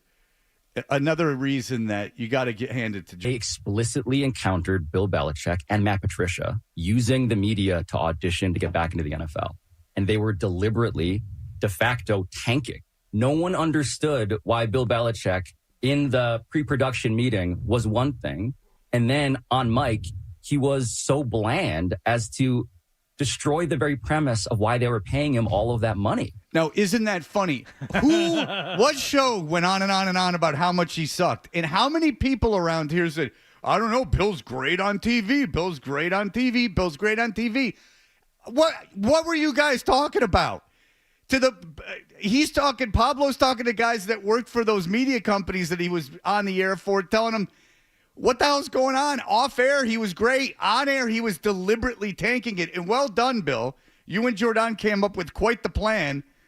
You got a big job in the NFL. Oh, no, you didn't. You just came off as horrible in the media. So now you won't even be able to get a media job. Like, ultimately, when North Carolina fires him, probably after this year, and doesn't give his kids one of the kids the job, which is a shame for the kids because they seem like decent people and good coaches. I mean, he's just going to be out of football and out of football media forever. Him and Lombardi are going to buy an island and just. What will Mike do if he's done with North Carolina after 1 year? Lombardi? Yes. I don't know. Will take his $1 million and go live the rest of his life on it because he's already sacrificed about 12 years of his life to get that $1 million. Yeah. And it was very clear by the end, he and Jordan Hudson had a plan for what this was going to be. And throughout that, it was so bad as to, be admitted by the people who were responsible for the idea. Like, talking to them now, they all know this was disastrous. Yeah, so the PR expert for Bill Belichick, according to half dozen people that were involved in the media project, but Jordan had come up with the thing, hey, good idea here. First of all, write a book that requires a media tour and tank everything. And while you're on all these shows that are paying you to be on the air, deliberately act like a dick. That was the plan. Hello, that's the plan. Because, coaches that are good on the air never get jobs. No. How long? Who coaches in Denver? Sean Payton. Sean Payton. What was he on TV? A year or two? They never get jobs again. If you're good on TV, it's really the kiss of death. How many of these guys get jobs right? If I would argue, like, the higher profile you are in media, you might not take a job because you're making so much money in media, but you're certainly not costing yourself a job being good. They couldn't do things worse. Her job was to run his PR, how he comes off in public, and sabotage all your stuff. That's what you should do. Suck on the air. Ta-da! That's awesome. You know what? You're so good at it. Try to be bad. I know, Bill. You're so talented and so charismatic. Just do your best. That's the scheme. That's the dumbest thing I've ever heard of. And it didn't work. He got one interview for an NFL job, and he blew that. Do you believe that entirely, though, that he was purposely bad? Like he went out to tank it? They have taught. Well, the way that it sounded to me is that Pablo had talked to people that were behind the scenes or producers of these projects that Bill was on, and Bill would act a certain way during the pre-production meetings. Then he sucked on the air, and when they inquired as to why, they heard that it was it was between Jordan and Bill. Like their big plan was to kind of sabotage these projects and make them aloof so it would look attractive to an NFL team. Oh, great. Brilliant. Not like, it takes much for Bill to suck, but so Bill was basically then stealing money. So that's his plan, is to take money from people. And he made a lot of money. So he's taking $1 million here, $1 million there, and then deliberately sucking. Good guy. And now who would want to work with that? You don't think those people from I don't know, ESPN or the NFL Network would be have connections with the owners? By the way, Bill's a weirdo. He's deliberately sabotaging our show. I don't get it. But how about all the people? Bill's great. Fred, Bill's great on these shows. He's the greatest. And I'm like, this guy sucks. He sucks. He's terrible. Oh, no. He was great on the Manning cast. No, he wasn't. He was horrible. Terrible. Yeah. And how many of you told me, Fred, you're a hater. You're a hater.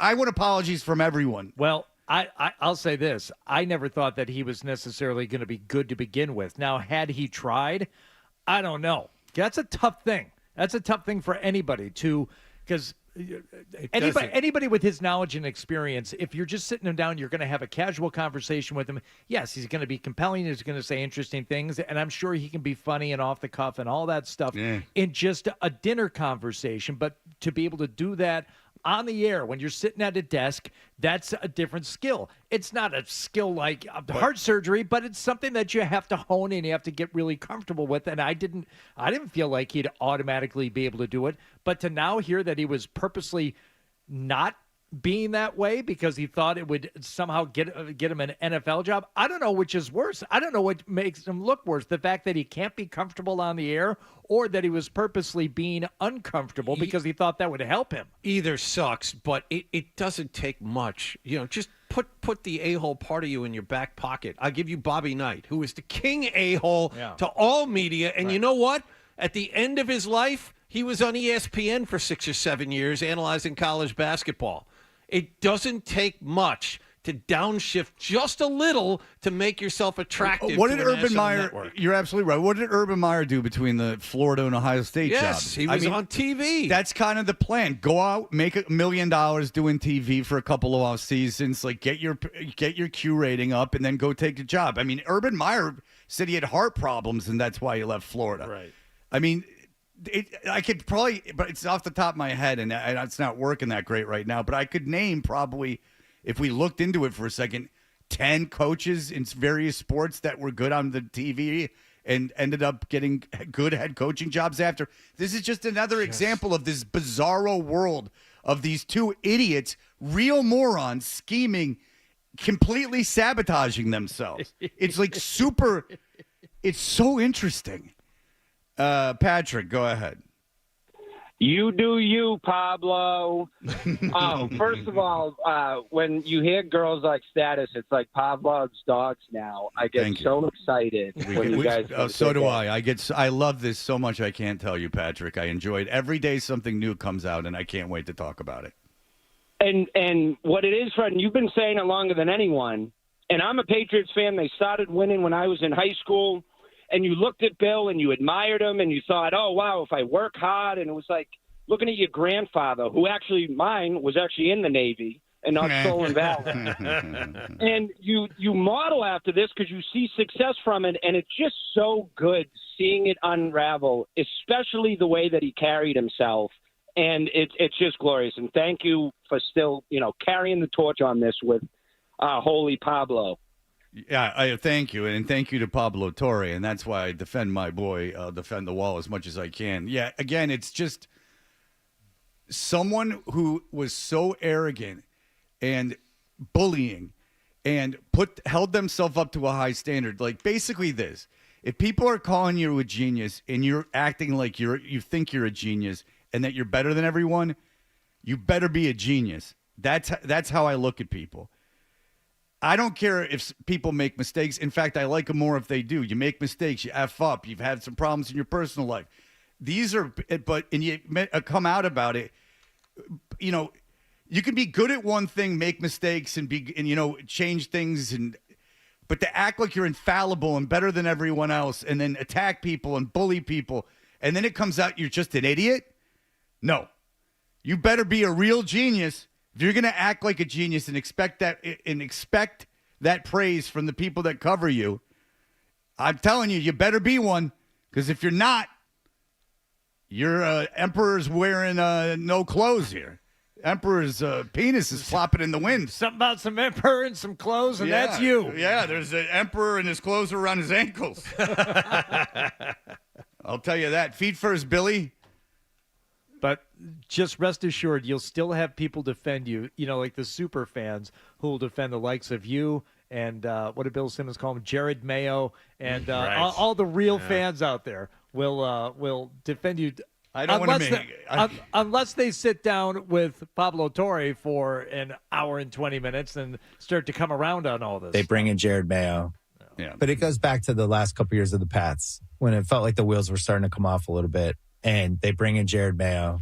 Whatever. I make mistakes all the time like that. But the thing is, Bill Simmons is still following his heart like he's 26 years old and a super fan of the teams. It's not like that anymore. The Patriots have moved on. We're finding out things locally about Bill. He's not a god here anymore. Was a god, but he's not anymore. That's the reality. It feels weird to know the pulse of the fan more than Bill Simmons, who's so much more successful than me. But I'm telling you, Bill, you're wrong here. Message from Julie, whose uncle went to high school with Belichick and has been, telling us for years. It's like whenever you would see Belichick on the TV, your uncle would lose his mind. That idiot, dumb head. He was so stupid. She just messaged me. See, my uncle was right all along. He's a moron. Yeah. I just, if I could be bold, and I know this is kind of a dick thing to do, but a lot of people in his orbit are like, he's stupid. I'm not making that up. A lot of people are like, look, he's a good football coach, but he's dumb. Now you're seeing how dumb he is. Which would be fine if you weren't so mean to everybody for all those years. Yeah, if he wasn't an arrogant bully, if you're an arrogant bully and it turns out you're just a dumbass, then you deserve to be ridiculed. Yes, because then you are the worst combination in a human being. Mean and dumb. That's the worst. You can't get any worse than that. Dude, there's plenty of people that have made Look, dude, Michael Vick is on TV, and he's owned up to his crap, and he's on TV, and he's successful. You can make a mistake. Just don't act like you're better than everyone else. Be a fraud, and then get called out for it, and then double down on your idiocy. And show no, nothing human about you. Show no kind of all right, guys, I get it. My bad. Just keep defending it. Keep acting obtuse. It's everyone else's fault. To have your girl. I mean, you've just done so much wrong. Nick said if you like people who make mistakes, that explains why you love Nick so much. Yeah, but Nick is so happily married to the girl that found him covered in his own feces. There it is. When they're together, you can tell that there's a bond there. She saved his life. She saved his life while he was covered in poo. Matsu shit? Can you say that? Whoa. Holy moly. Does that get dumped? Ni Kani. All right, that's a new swear. Who knew? All right, we'll be right back. Here are the headlines. Montetori. He said.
You said you didn't want to hear more music in the morning. Okay. Here's more Toucher and Hardy on the Sport. But I was telling John I had to take something to go to sleep last night. I was having trouble sleeping, so like around 11 o'clock I took something. So at least I got to sleep, but like every dream I had was about my knee, like my leg falling off or being trapped somewhere, like I had to get out of a burning building or something and I couldn't get out because of my knee. Ooh. And then I woke up and I'm like, oh, Jesus. You guys, some of you saw the swelling in my knee. My knee becomes very swollen. And I don't know why. I'm not like so fat and no more. I don't know why I'm getting the gout so badly. It's hereditary. I know that. But then I take this colchicine, and I guess it's a steroid. I'm going to have to Google it. Well, you've got too much uric acid in the blood, according to Dr. Google. So alpurinol is what I could take to prevent this, but I don't like taking medicine that's not for me being insane. You know, Hardy, as I got to take... Oh, you got to take all your cuckoo pills. Yeah, I got to take handfuls of cuckoo pills every day. I don't know how to get out. You know, I don't want to start adding physical pills. Well, do you think the magnesium is helping? Because you take that every night. I mean, it's definitely like elongating my life. I mean, those tests that they do to see how long you're going to live are definitely coming out big. Right. Your actual age, your like physical age, as opposed to your, just chronological calendar age. Yeah. Like they have you blow into something and go like, oof, you're like 30. Yeah. Yeah. You're resting heartbeat. Stand on this magic scale. And it'll tell you all kinds of things about your body. According to your BMI, we put you on all these tubes and had you start running. I mean, you have the body of a 25-year-old. You must take magnesium. But I woke up and my knee was all swollen. But the downside of this colchicine is bathroom.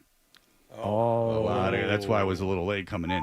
A big bathroom. So it upsets the stomach. Now, I know the dog sleeps in his crate at night. Yes. When you are like in the throes of a gout attack, as you will be when you come home today. It will be when I come home today. It's already gotten better. Like, like it won't hurt that much by the time the show's over. Okay. When you got up this morning, let the dog out.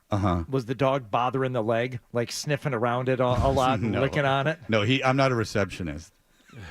Well, no, but maybe you got one of them special dogs that can sniff out like deep tissue. Oh, I have a special disease. dog. He doesn't do anything of it like that though. Okay, he's just that's not good. Special in his brain. He's able to sniff out other things. I don't know that you do anything that would result in a skin knee anymore. But if you did, would you let the dog lick it to clean the wound? Look, man. Judging by the way he goes after women and things, I don't know if I could stop him. Right away, I'd have to hold him back. I'm a big fan of it. And when the kids were little, and even now, if I get like a cut or a scrape in the yard, or maybe I'll come home with a minor abrasion from the Pickle Palace, the dog will head right for it and start licking that thing. I'm like, yeah, you get in there, clean that thing. That's horrible. Ooh. No, I think it's healthy. I think it's natural. But the mouth is so dirty. They eat their own feces. Yes. Why would you want that? No, my dog doesn't eat her own feces. feces. She eats rabbit feces. But that's clean. That's all natural. Pellets, it's like a snack. Yeah. Yeah, a little treat. No. Let the dog in there. Let it clean that wound out. No. What do you put on it? Neosporin? Yeah. No, I don't do that stuff. That's how you clean cuts and scrapes, basically. Nah. The last time I some bitch up with a Band-Aid and you're fine. Let my dog lick it. I might have not put Neosporin on anything for 30 years. I put it on my kids' stuff, but I've never put any Neosporin on myself. And I'm a guy with 1 million stitches, but I just let it heal. Just let it heal. Not a big Band-Aid guy either. A dog eats stuff off the ground. There's no way I would let that happen. Nah, I think it's good for it. Okay. I'm convinced. That's old hillbilly medicine. That's my grandfather. He used to cut off his own skin cancers, lay a piece of raw bacon across it. You think I'm making that up? I'll get multiple people on the phone to back up that story. So he had skin cancer. Yes. He would cut off like moles. Yeah, whatever would pop up on his arm or forehead or whatever, and he would take out his pocket knife and he would cut it off himself, and then he would lay a piece of raw bacon on top of it. Okay, what was the bacon for? Healing. So it's like putting and trichinosis. It's like putting a steak on your eye. We don't know, but What was his reasoning? Someone must have asked him. No, you didn't ask him. Thanks. No. Did he die of skin cancer? No, he died of I don't know. When it spread into other stuff. I'm sure he had a heart attack shoveling snow, which is, kind of like a rite of passage for men over the age of 70 who live in northern climates. And he died a couple of years after that, I think, from probably heart-related stuff. Okay. And he would put bacon. He would take raw bacon and put it over it. And lay it, and he would sit in that chair, and he would eat, or he would chew Red Man, long leaf tobacco, and he would spit into a Del Monte pear can that he had sitting next to his chair. Huh. But if you counted up all the conversations I had with my grandfather from, time I was born and old enough to talk until he died when I was 16, and put him on tape, you could probably listen to it in 5 minutes. I mean, he was a man of few words. Yeah, that generation wasn't too into talking. No. Yeah. What is there to talk about? What, are we going to have a chat? You never asked me about school.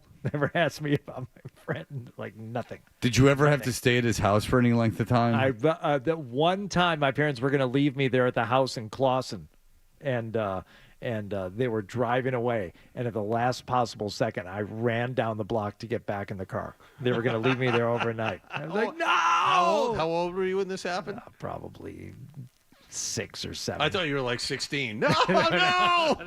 No, when I was a little, my mom would leave me at my grandparents' house, like that shack in my ex-wife's been there, this shack in Kings Park, and it was basically being in solitary confinement for, I've told you guys, like for 2 weeks. I used to throw a ball into a hole.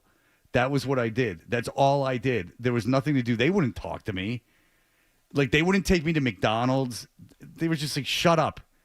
And he was blind. So he was just like, he'd walk to OTB and go to church and then come back.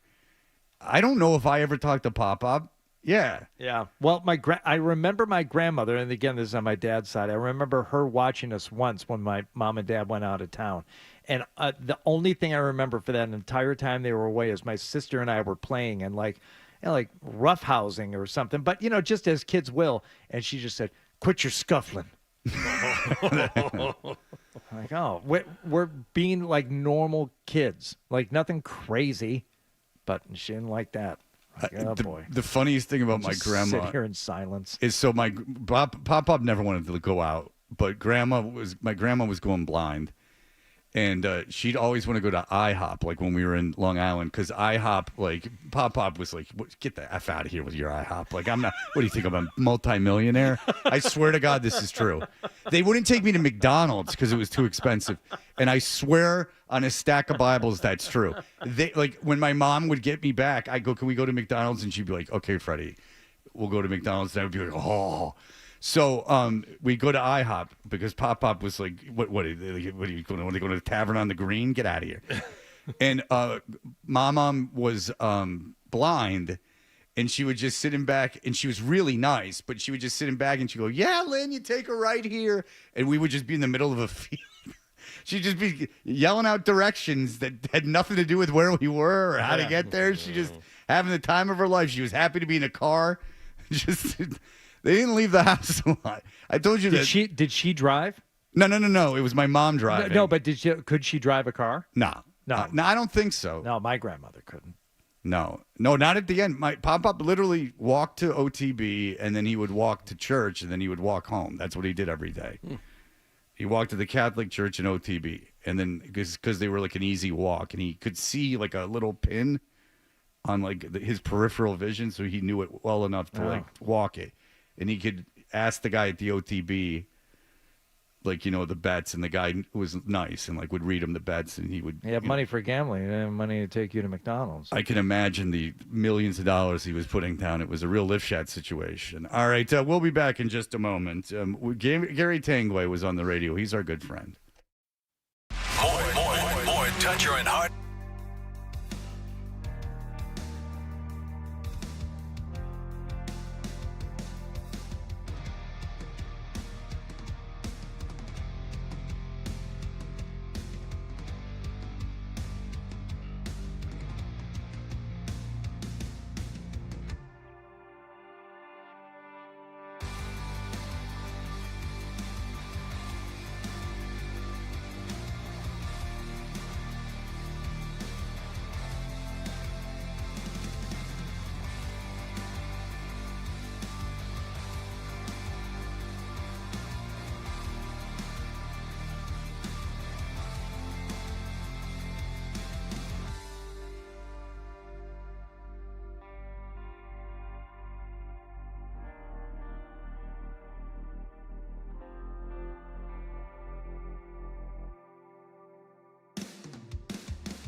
Date at 8:30. Listen to it, laugh at it, get mad at it, agree with it, argue about it. It is Boston Sports. Boston Sports. And it is all we do. 98.5, the Sports Hub. Half Toucher. Dressed like a gorilla. Half Hardy. A big, beautiful ball of flame. And a whole lot of Boston Sports. And I have had many offers to become an insider. The Sports Hub.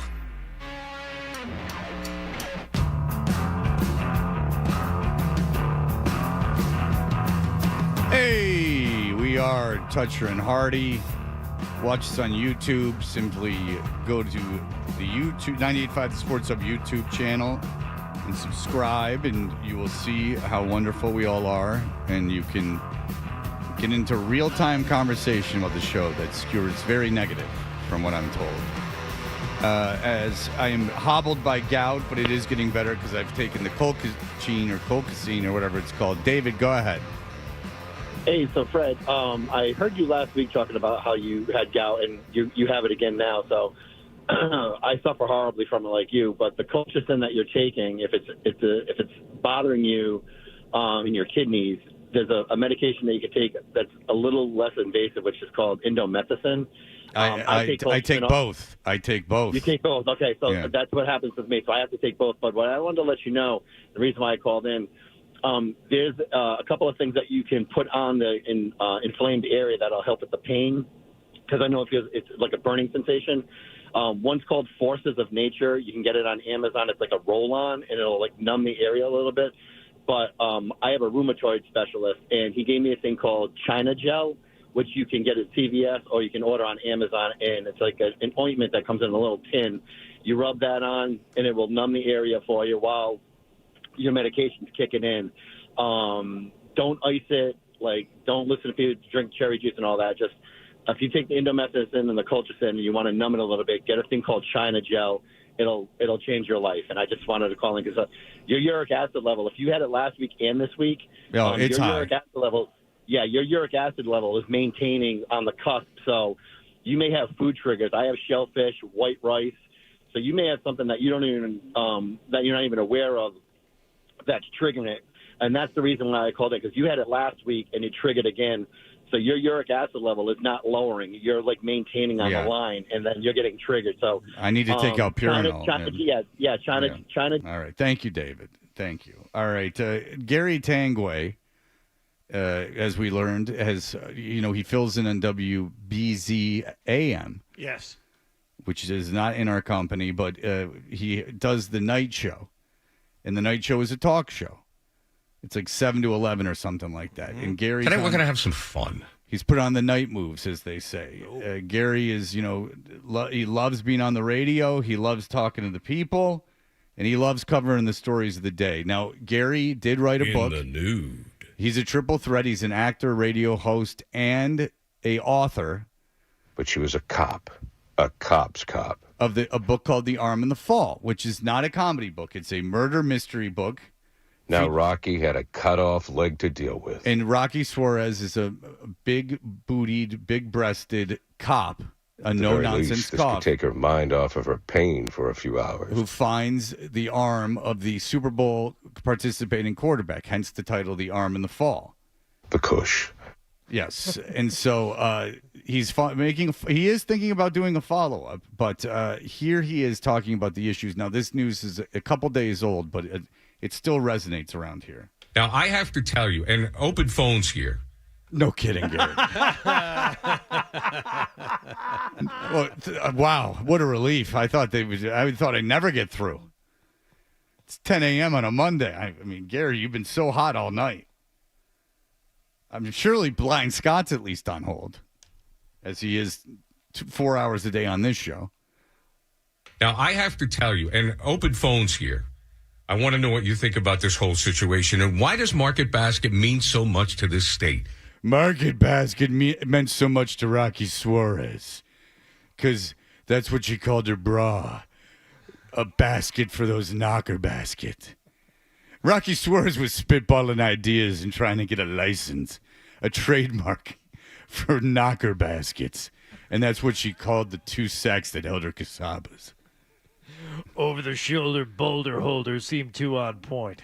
She wanted to go something a little more creative. She asked Lieutenant Alvarez if he could help her out by holding him up for a while because her back hurt. Alvarez said, "That's the job I've been waiting for all my life." On the account of she had huge hooters. You know? And then they found an arm! And it was decapitated. Or rather, removed. Yeah, whatever the term for that is. 617-254-1030. I find the whole Market Basket phenomenon very interesting because... And it is a phenomenon. As was the arm in the fall. Part of the zeitgeist! The arm, and then he fell, and then they saw the murder. Control S, Control P. Put it in the mail, say the publisher. Control.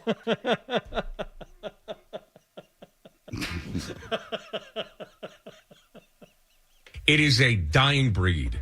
It just doesn't happen anymore. Whole Foods, they're owned by... Erotic fiction.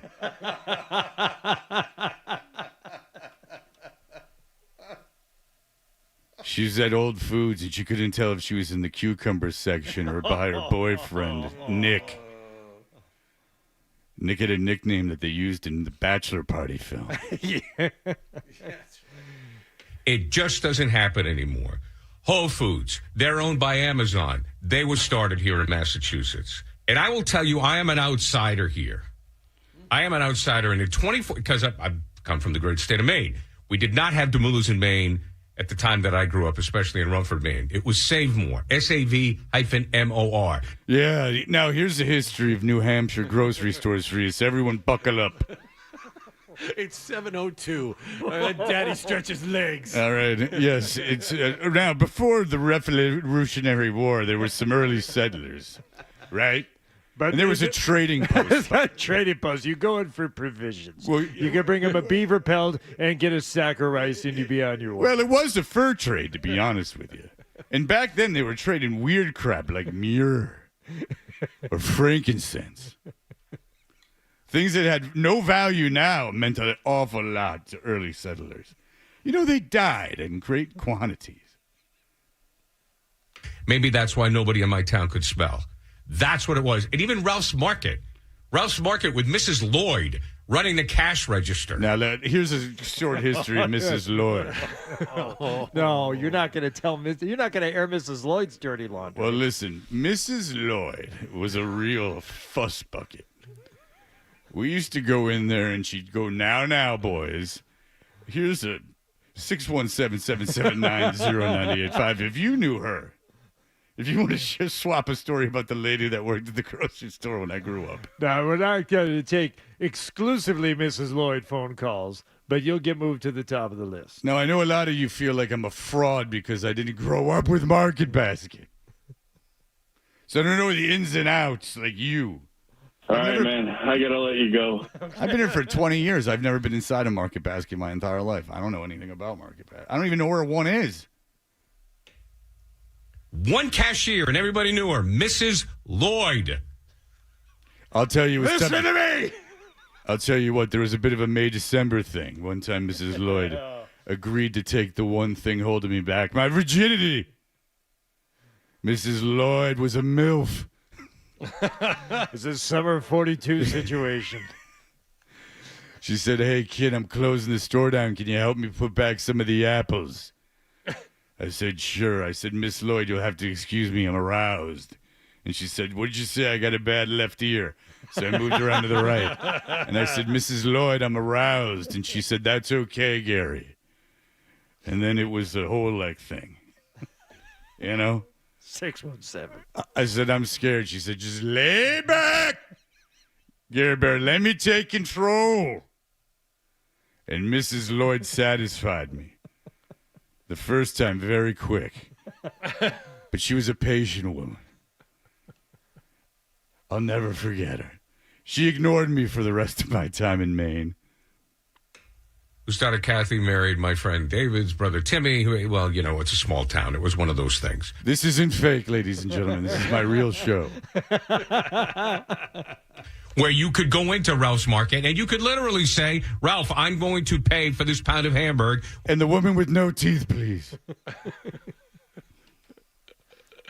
Ralph, I'm going to pay for this pound of hamburger when I get paid on Friday. I mean, that's the way it was. But Demoulas, when I first moved to the seacoast of New Hampshire, and I went into a Demoulas, and this was in the 90s. Let me find out for sure. Hold on. Let me check my journal. Excuse me.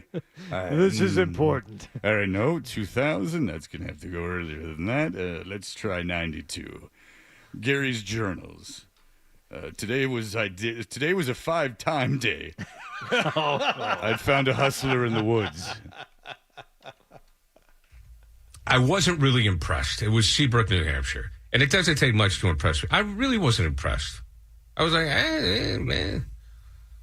Hey, it's no Savemore. Or if you wanted to pronounce it phonetically, Savmore. Savmore.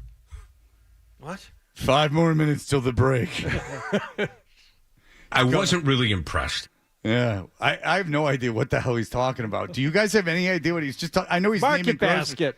Yeah, I know he's just naming grocery stores, but I've lost track of what he's talking about. That's the history of Gary Tanguay's experience in going into grocery stores. Yeah. You can't tell this. You can't tell the current day story of Market Basket without knowing every grocery store that Gary Tanguay went into in his life. I wonder if Jordan's sister is giving him advice. Yes, he doesn't have a guest. He's stretching out. He's up to 1992. Mrs. Lloyd. Yes, grocery store in New Hampshire. Made a man out of me. Said, Mrs. Lloyd, have you seen The Graduate? She was like an ugly lady. She was like an ugly Mrs. Robinson. Mrs. Older and uglier. Lloyd. She was missing a foot. Who cared? Mrs. Lloyd, hobble over here. She had a cot in the back. It was called the Deflower.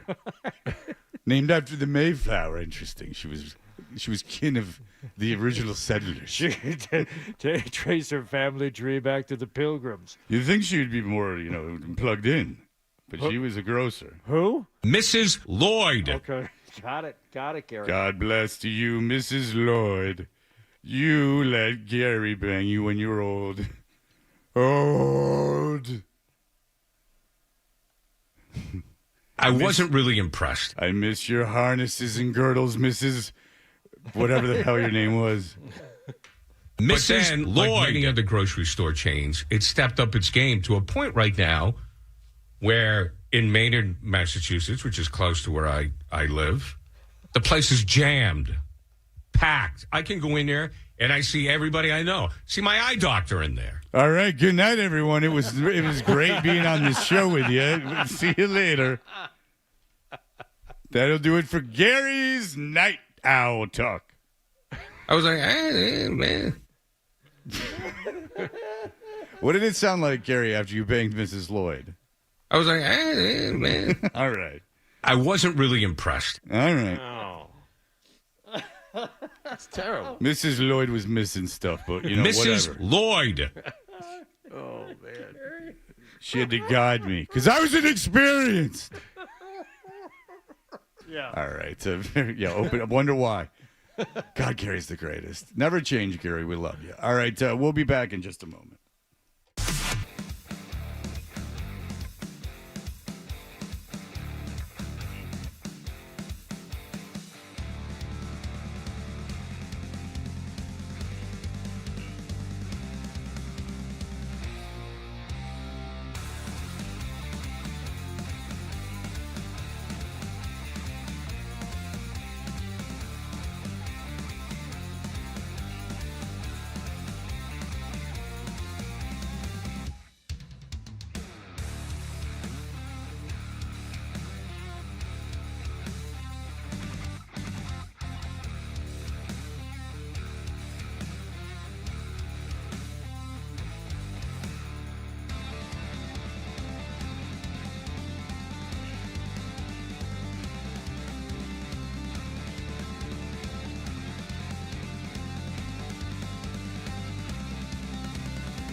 we're going to have to go through a process of getting to the point where Thibodeau being fired by the Knicks, it transcended everything. Boy, whenever the Knicks do anything, it's just everywhere nationally. But there are some candidates, John, that have already turned the gig down. Well, I just wanted to kind of play off of what Adam Silver just said about how this is kind of like the Super Bowl. What do you think? NBA gets a quarter of the ratings the Super Bowl gets, the finals? Oh, a tenth? A fifth? A tenth? Yeah, and that's with the Knicks or a big market city in it. What's the Super Bowl get? Like, what's the amount of people? Because I can tell you that the Masters got 20 million the end, which is huge. I'm guessing that double that for the Super Bowl, right? Oh, I think it's more than that. 40 million, 50 million? Oh, I think it's more than that. I think it's way more. 127.7 million views across TV and streaming. So the NBA Finals will do less than a tenth of that. Yes, I would agree with that. Yeah, they're not going to get 10 million. Good for him for pushing his own product, but he's got the wrong two teams in there now to get anyone to watch. No, and it's too late at night. Like they put him on at 8:30. It's not. It used to be worse. So at least he's a half hour in the right direction. Used to be. Remember when the Celtics were in? It used to be like a 9:20 tip. Well, yeah. The thing is, though, it's 8:50. It's more like 9 o'clock anyway. But the deal is that just the time that they start and the idea that it's these two teams. The thing I'm most curious about is the NHL is going to lose the NBA Finals in ratings. There's no question about it. I just want to know by how much, because I have a feeling the NHL ratings are going to be a little bit higher than they were last year, and I'm curious how much lower the NBA ratings are. Like what the difference between the two are. The NBA is going to win, but I want to know by how much. And we've talked a little bit about this before leading up to this. The NHL has the best player on the planet playing in the finals. Leon Draisaitl, who maybe not a lot of people, the casual fan, don't know, he's a top 5 player in the world. And now, most importantly, you have people that you can hate on the other side, like Sam Bennett, for example. Casual hockey fans don't like Brad Marchand. You have people to hate on one side. You have the best players in the world on the other side. And in the NBA, you have, a non-spectacular MVP in Shai Gilgeous-Alexander, who's a great player, but not a high flyer. And you have guys that are pretty good on the other side. And I have a bit of a controversial take, is that I think that Edmonton, as the NHL goes, is kind of a heritage franchise. I'll explain myself. Is that I think that people that are in their 40s and 50s, when they were growing up, remember Gretzky on Edmonton. Because the only time I ever cared about hockey at all, and when I say cared, like listened about it. Yeah. I never watched it when I was a kid, ever. No. And just the only time if I had a friend over who played hockey, they go, let's watch Hockey Night in Canada, and they go, oh, there's Wayne Gretzky. Like because he was putting up numbers that were video game-like and will never be approached again. Right. So outside of the players that were on the Red Wings, the only people I know in the NBA pretty much were on Edmonton, like Messier and Gretzky and those guys. But go ahead, John. Okay, so now let's go to the Knicks and fire Tom Thibodeau, and it was a big shock. And now the question is, who's going to replace him? And most of the big names, the day after they fired him, were eliminated. Guys like Jay Wright of Villanova, everyone thinks it's going to be Jay Wright. Well, Chris Mannix shot that down yesterday, and I actually spoke to Wright about this last year. I bumped into him at a wedding reception. He has no interest in coaching again. I don't care how many old videos Barstool puts up. He has no interest in coaching whatsoever. He knows Jalen Brunson can't play defense. Yes. He knows Who needs all to these deal with guys. that? Yeah. He knows all these guys. What Jay Wright said to me, and has said in public for many years, is that no one's criticizing me. I don't lose sleep at night. I have a job that has regular hours. I get to see my family. He was really happy with his life. He's not going back to coaching. No. Danny Hurley, another guy, since he turned down the Lakers job, immediately the Hartford Courant found him at some public event yesterday, and he said, all right, I'm not going through another summer of this. There's no chance I'm taking this job. So now he's out. Yeah, this is what he said. No, I understand what he said, but don't you think if you're Bobby Hurley, you at least hear them out? Danny Hurley, that you at least hear them out Your dad's like a legend in that area. New Jersey, yeah. It's Madison Square Garden. It's the Knicks. Like, you got to listen to them. Maybe. You got to listen to the Nick job. Maybe. The Nick job you got to listen to. Maybe. Ime Udoka, Houston, another guy that the Knicks apparently want. Now the word is, I think it's ESPN or the Houston Chronicle saying, Houston would never allow that to happen. They're both sides, according to the report here, both sides committed towards the future. Udoka wants no part of it.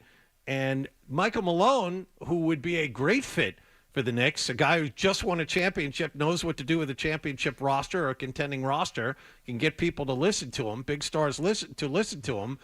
He's a guy who was born in Queens, went to prep school in close by New Jersey, but according to Stefan Bondi, who I think writes for the Post, not happening. So what are the Knicks left with? Apparently they're interested in Jason Kidd, who, a retread, but has done pretty well, and they're interested in Luke Walton. Luke Walton, who is a failed head coach with the Lakers and many other places, is now the top assistant in Detroit. That's what the Knicks are left with at this point in time. You're right. Maybe Danny Hurley will revisit it, and maybe the Knicks come in with a Godfather offer saying, you know what, we know you wouldn't do this for the Lakers. We're going to pay you more money. But unfortunately, there could be another opening. Someone, not another opening job for a job, but another candidate who's free. And that is the great Doris Burke. This, according to a media column, Burke's spot is not guaranteed for next season. While Breen, the Basketball Hall of Famer, under a long-term deal is not going anywhere, ESPN will evaluate its entire roster. ESPN executives will debate what is next, and one decision likely centering around if they feel Burke is better on a two-person team as opposed to the three-person team. Bonjour, Mr. Hartenstein. It doesn't matter how big the team. It's Team Doris. And when Team Doris is on the scene, there'll be blood. We don't need blood on this team, Doris. We need you to, call a good game and provide some analysis. What's that on the roof? It's Doris spying on your meeting.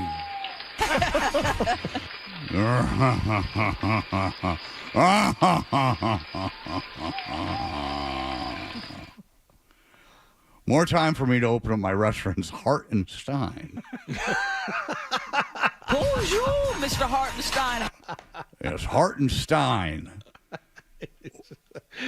Entrails and beer? Organ on a stick. Okay. Yeah, fondue? Yes. Yeah, we just give you anything you want, a liver, pancreas, heart on a stick. Oh. You'll know it's Hartenstein because there's blood. That dribbling down your chin, that's the blood of the animal I killed.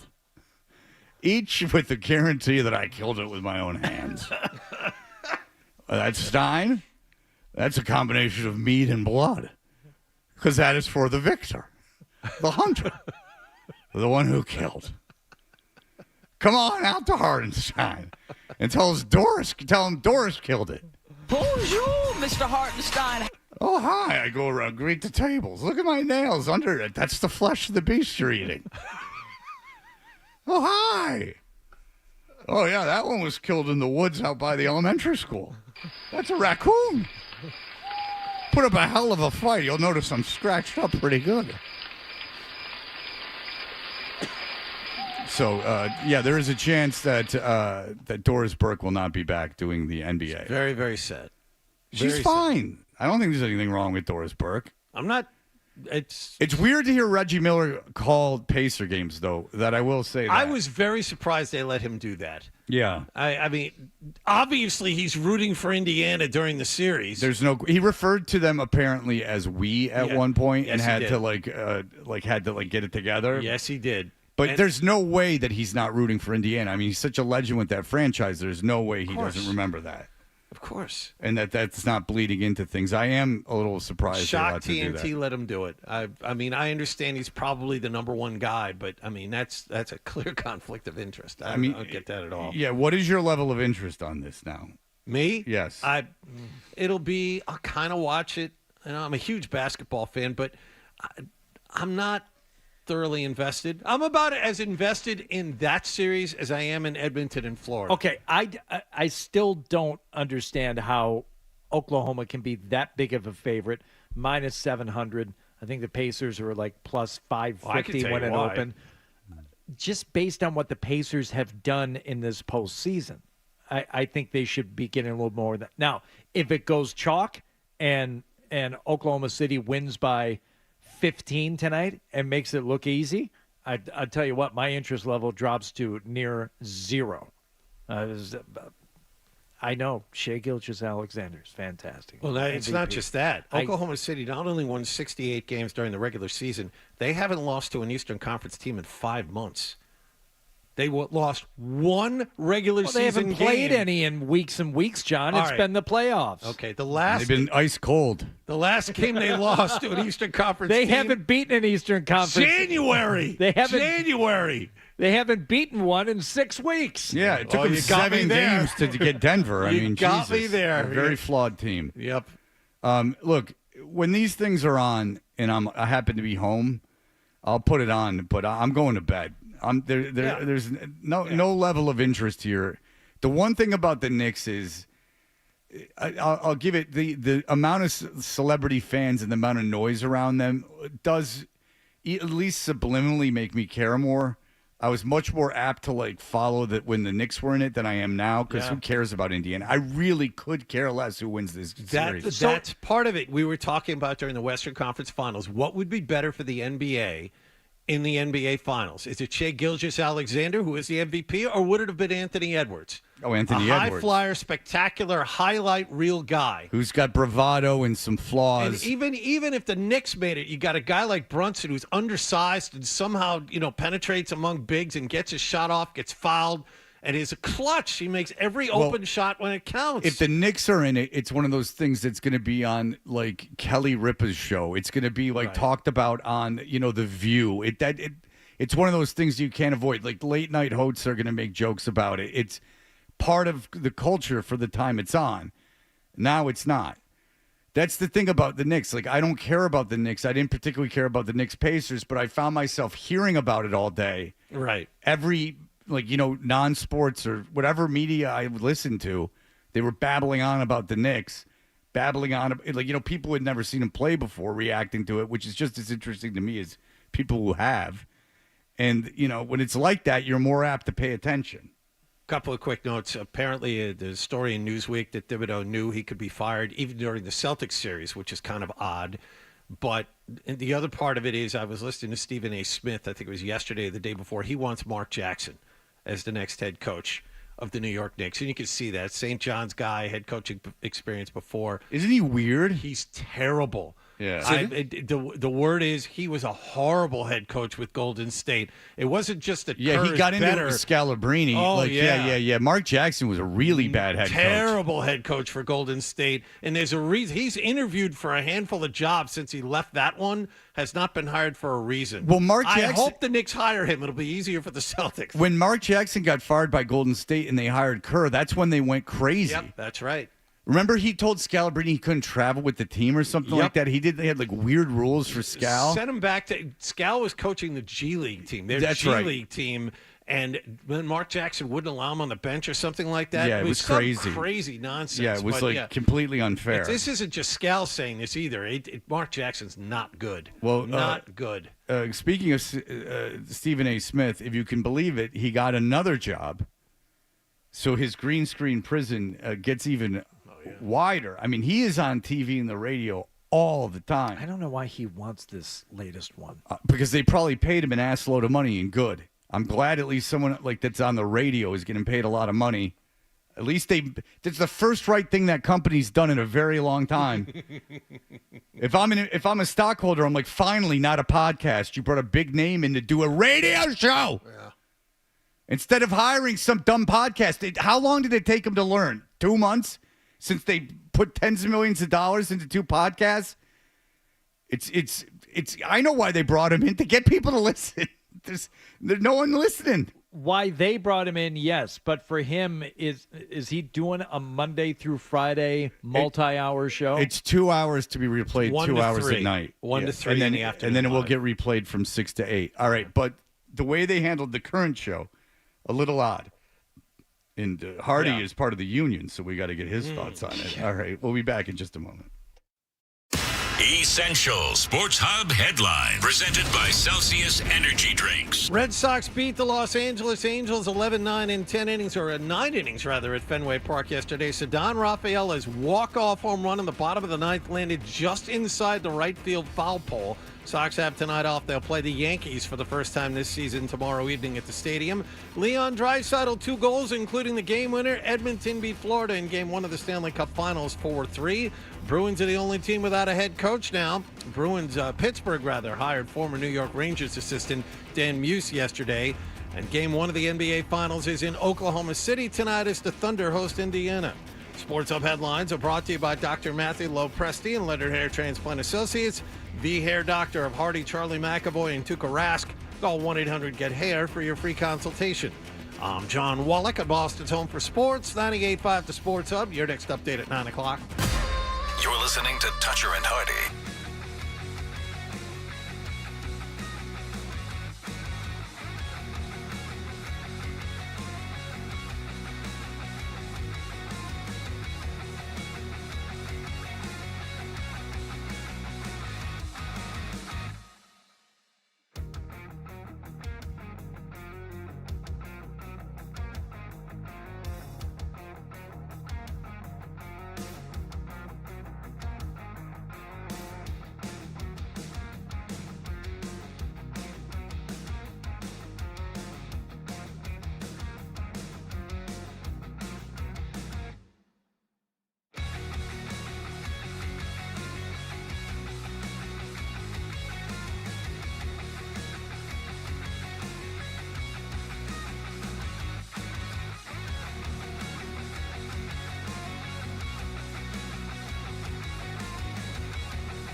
talking about. Here's more of The Thing on the Sports Hub. Where they removed an empty nameplate off the desk of the empty head coach's office as if they're going to replace it with something. They haven't done it yet, but it looks like, based on this post, an announcement of a new head coach is imminent. About an hour and 5 minutes from now. Exactly right. Yep. Right after the show is over, but looks like we're not going to have to wait too long to find out who the next head coach of the Boston Bruins is. Yeah, it's going to happen while we're out of here. So there you go. All right. Well, very good.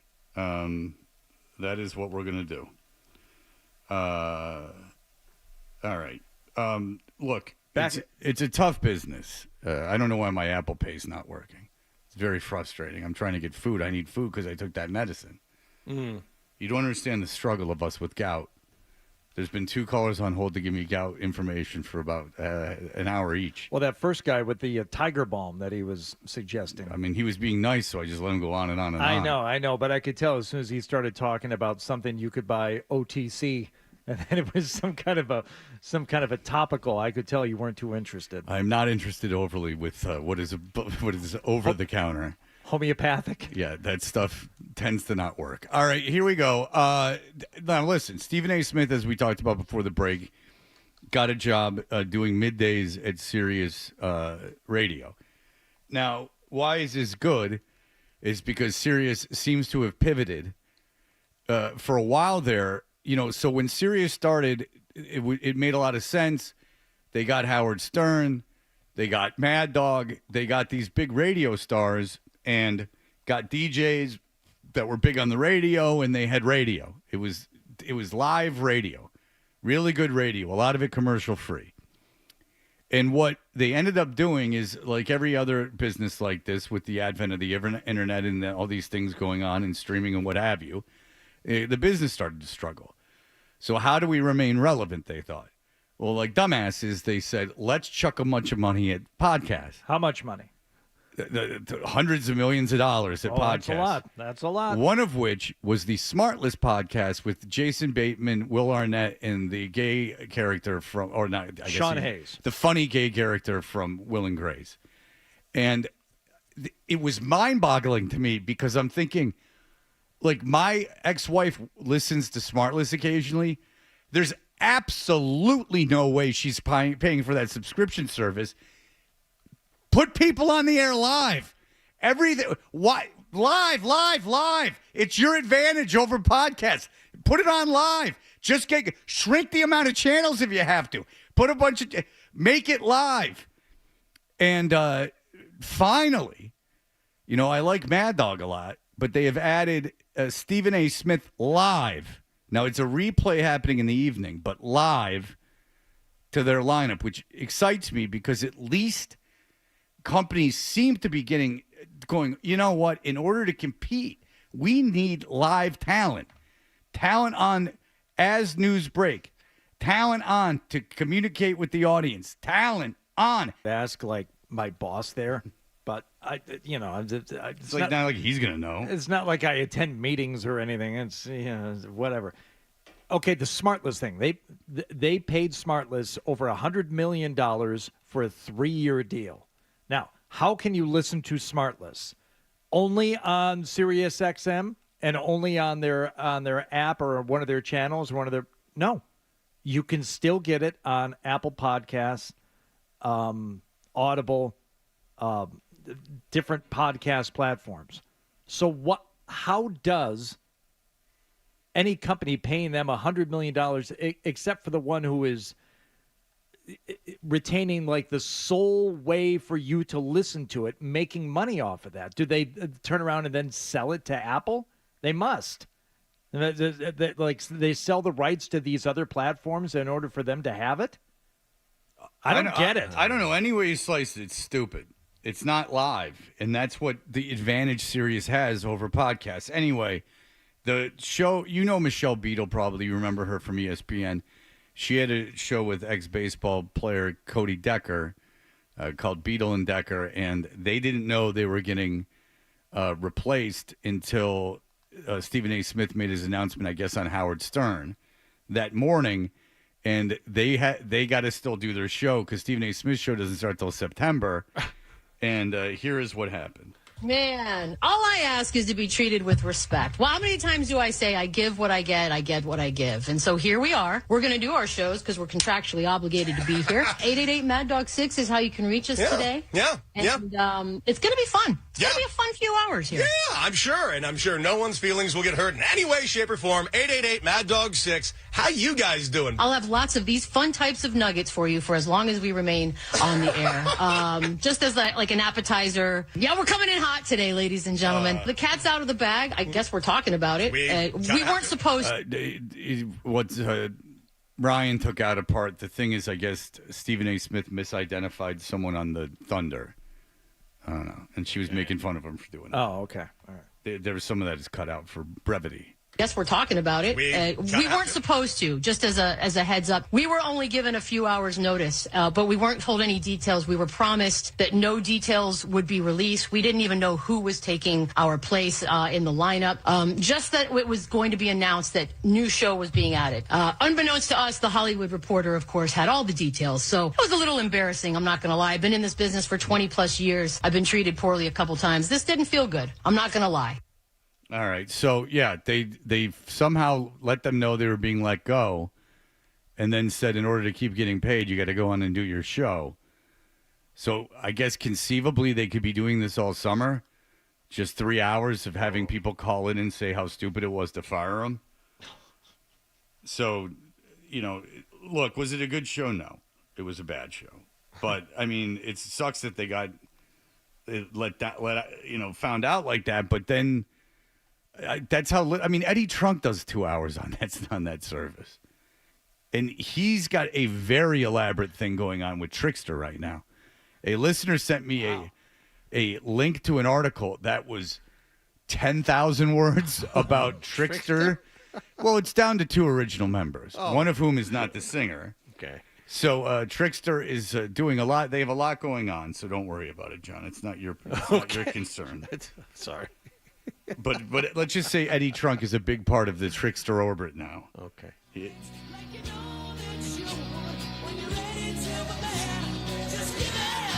explained why they still play this live. And he says this would be great. It's their only hit, maybe? Oh, yeah.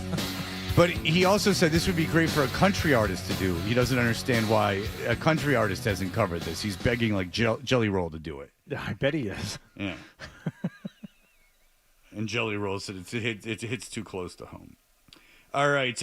Listen, we will be back. And when we are, Sarah Civian, who is now, I believe, in Boston. She is in Edmonton, Alberta, Canada, covering the NHL Finals. We had that cryptic tweet from the Bruins.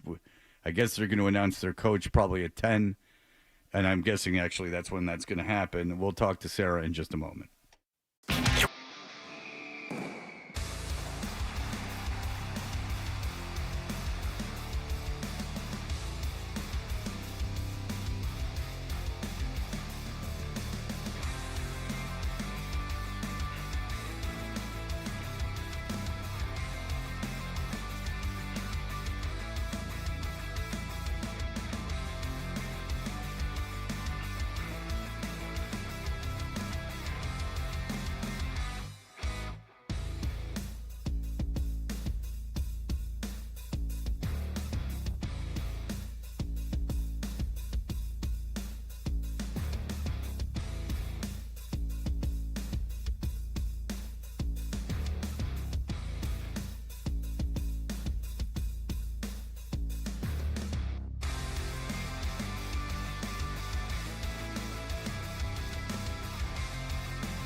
Sports Energy Drinks. Red Sox avoided a 3-game sweep yesterday by beating the Angels 11-9 at Fenway Park. Sox spent most of the day chasing LA down, and they finally won it on a pop fly 2-run homer by Ceddanne Rafaela that landed just inside the right field foul pole in the bottom of the 9th inning. Alex Cora is just happy for good news. So usually when they hit it down the line, everybody screams pesky. Sometimes he's begging for one. You cannot tell, if it's going to be fair or foul. And then we saw the call and they went nuts, obviously we needed that one, but we needed to finish there too. We needed that. So. Rafaela is now homered in 3 straight games. Red Sox have tonight off. They visit the Yankees tomorrow night. In hockey news, Edmonton won Game 1 of the Stanley Cup Finals last night. 4-3 in overtime over Florida. Leon Draisaitl 2 goals, including the game winner. Brad Marchand a goal for the Panthers. Game 2 is tomorrow night. Pittsburgh yesterday hired former New York Rangers assistant Dan Muse as their new head coach. That leaves the Bruins as the only NHL team without one, but the team posted a cryptic tweet about 10 minutes ago, which indicates they will announce the hiring of one soon. Oklahoma City is hosting Indiana tonight in Game 1 of the NBA Finals. And in tennis, the women's semifinals just getting underway at the French Open with women's top seed Aryna Sabalenka on the court. Sports Hub headlines are brought to you by Super Service Today, Massachusetts' #1 provider for residential and commercial plumbing, heating, cooling, and drain cleaning, day or night, and always done right. Visit superservicetoday.com. I'm John Wallach at Boston's Home for Sports, 98.5 The Sports Hub. Your next update at 9:30. Here we go. Boom. I win. Boom. Yeah. It's somebody. We've got a passion for Boston sports. Get angry. 98.5 The Sports Hub. Toucher and Hardy. Such an fantastic explosion. 98.5 The Sports Hub. Hopkins on the left, half boards, under pressure. Turns and gives it up. Beautiful pass. McDavid in front. One time and score! Leon Draisaitl! 4-3! Edmonton in overtime! The way it's posted, it looks as though they are going to replace it with a name soon. So the Bruins, the only NHL team without a head coach. According to this video, it seems they're going to announce one soon. And it's not a joke. It will be announced at 10 o'clock because that's when they decide to make announcements for some reason. I don't know why 10 o'clock is the magic hour. Usually it's like at the top of an hour. So if they were going to announce it now, in the 9 o'clock hour, it would have been right now. Yeah, but these things are generally announced at 10, like predetermined things that they've set in a time to announce them at. Now, look, sometimes things happen in real time and you can't control it. But a controlled announcement usually comes out Monday through Thursday at 10 a.m. And that is the case again here. This Sarah Civian interview would have been a lot easier if they would have just released the effing name. Or it would have been leaked by somebody. Well, maybe she knows. Maybe she knows. Sarah, who's the new coach of the Bruins already? Oh, goodness. I mean, you're hearing Marco Sturm. You're hearing Mitch Love. It could be kind of anybody, I guess. Well, very good. Ready to narrow it down for us. Thank you. It's probably neither of the two, but those are the ones I'm hearing, so no. All right, so Sarah Civian. Turn around and leave immediately.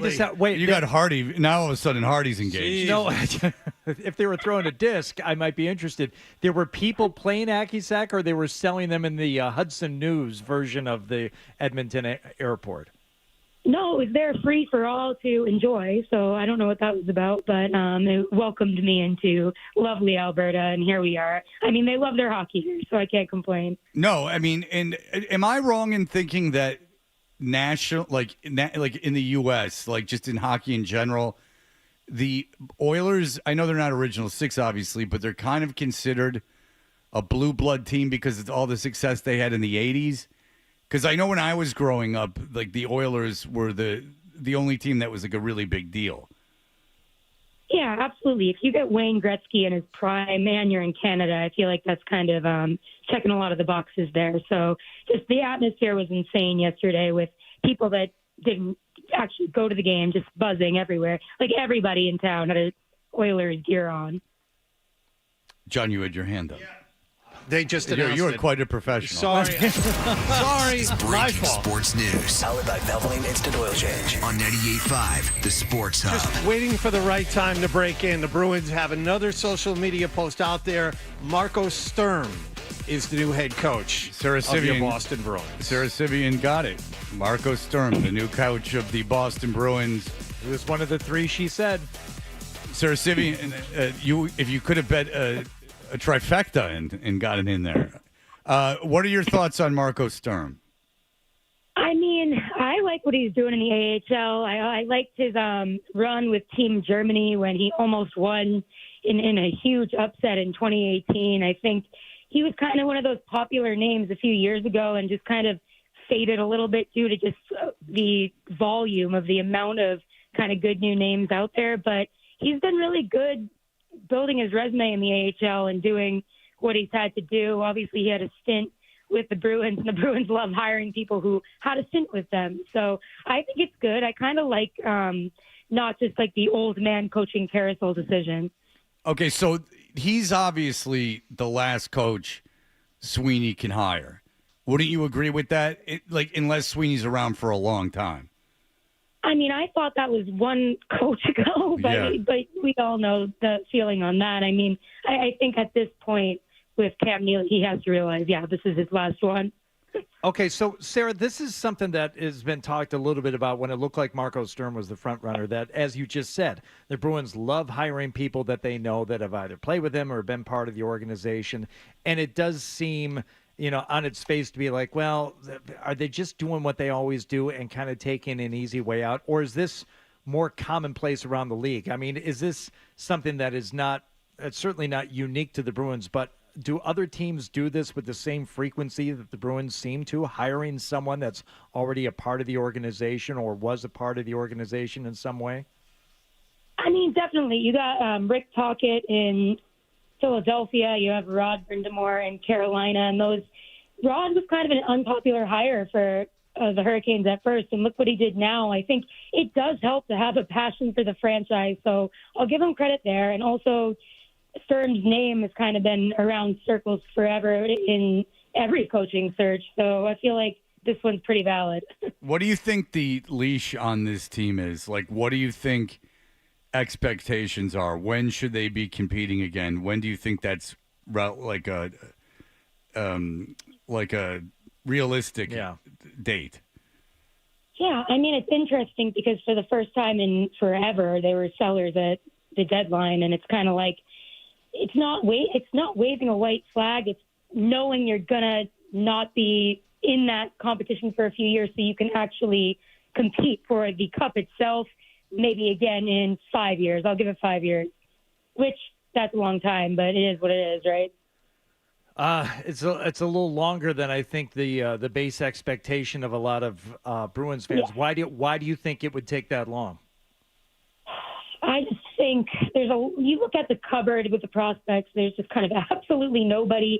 And it's been nice to be competitive in the playoffs for years, but that was the cost, right? And now I need to see what Don Sweeney's going to do at the draft itself, because you remember the one draft that haunts him forever. He has to redeem himself for that. And then there's work to be done. It takes a few years to kind of get top picks in the system and acclimated. And I mean, you wonder what's going to happen with the higher salary cap this year in the off season and what moves they can make. But I don't have the best confidence in Sweeney's drafting right now. So I'd like to see a significant bounce back on that. And there's too many question marks there. Yeah, they have so many positions to fill that, literally they just don't have roster pieces, but they do have a lot of cap money. Have you heard anything? Do you think there's any chance they're going to make a run at anyone big? I don't know if it's the time for that. Right. I mean, I think Sweeney's trying to show that he can build foundational pieces for the future. You still have Pastrnak at the end of the day. And you know what, though? Swayman could bounce back. I don't see him going anywhere but up after last season if he truly is that number one goalie. But if he's not, then you're in for a few years of kind of figuring it out. You're friends with Ty Anderson, right? Yeah, that's bestie. Okay, well, first of all, congratulations on getting up, because you share a trait that he does not have, which is being on time. Oh. What time is it there in Edmonton? All night. He's up all night. Well, then he's asleep in the morning. What time? What time did you go to sleep last night? 2:30 in the morning. I was buzzing with the city of Edmonton and just writing, and it's just I am. I do feel blessed to be able to be here for a Stanley Cup. So And then what? That's trying to be my all. And what time did you get up this morning to do the show? 6:30. All right, so you're going on 4 hours sleep. So first of all, tell Ty that, and Ty is also hell bent on them getting Mitch Marner. He gets very incredulous should you suggest that that's not the right move. I like that. I think Marner could thrive elsewhere. He thrives in Toronto, other than the postseason, obviously. But I just think you look at that, and to me, where is Austin Matthews? Why are people not criticizing Austin Matthews? He's supposed to be twice the goal scorer Marner is. Marner's like a Selke caliber two-way player, and he isn't expected to get that many goals. He's expected to get the points that he got this postseason until the last few games. So he isn't getting help from Matthews. So I would really love to see him somewhere else. And if the Bruins have the money for it, why not have that be one of your pieces? All right. Well, Sarah, you're the best. Thank you for getting up and talking to us. You're the only person we know in Edmonton that we had any desire to have on the show. So thank you for doing that. You were on during Breaking Hockey News, which is very exciting. We will talk to Ty, and we'll say you co-signed for him and to excuse his tardiness when he does the show. Everyone, read Sarah Civian on the Bleacher Report and listen to the Too Many Men podcast. Sarah, thank you so much for coming on. Anytime. Thanks, guys, for having me. Thanks, Sarah. Thank you, Sarah. We appreciate it. There you go. Sarah Civian. So the new coach of the Boston Bruins is Marco Sturm. Current head coach of the AHL's Ontario Reign, the top minor league affiliate of the Los Angeles Kings. Well, I fear for what's going to happen to the Los Angeles Reign now, or whatever the hell you just said. Ontario. Ontario Reign now. Yes. Ontario. That's a long-ass flight to Vegas. Apparently. Ontario's around Detroit. That's hard to get from there to Vegas. That's a 6-hour flight. Wasn't San Jose's top minor league affiliate in Worcester for a while? I want to say that's Hardy true. would know. Yeah. That's true. I was looking at Hardy like he would know the answer to on this. the phone. Yeah, I know. Ask Hardy and I. We're experts on the AHL. Yeah. That's No. a big thing for us. We got the full press release here from the Bruins now too. Proud to name Marcos the 30th head coach of the Boston Bruins. Welcome him, Astrid, Mason, and Katie Kaydie to Boston. Who are these other people? A family. So Grandparents, cousins? Wife and kids. Yes, yes. Live-in adult in-laws. Throughout this process, our goal was to identify a coach who could uphold our strong defensive foundation while helping us evolve offensively. Also looking for a communicator and leader, someone who connects with the players, develops young talent, and earns the respect of the room. Marco impressed us at every step of his preparation, clarity, and passion. Playing for NHL teams, coaching internationally, leading at both home, the AHL and NHL levels.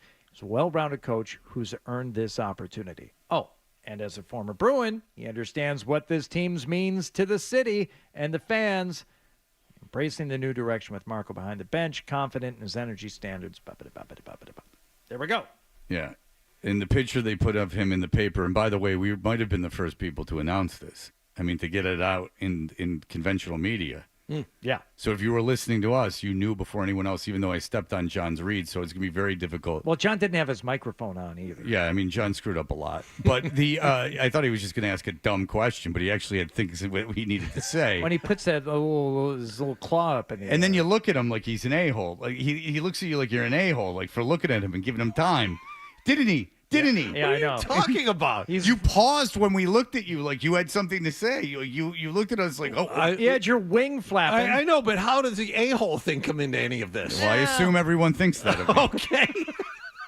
I mean, that goes without saying. I looked at you. I apologize. I won't do that again. All right. Well, you won't see these Bruins games is at the Sports Bra, which is the sports bar coming. I'm just looking at the hockey page. Okay, yeah. Well, the sports bra even have like a scroll underneath that says what's happening in any men's sport. No, men's sports forbidden. Off the scroll. I'll tell you what. If you go in there and there's a men's sport, I'm calling BS on the whole concept. Then it's just a sports bar. You're like, you got to legit just play women's sports.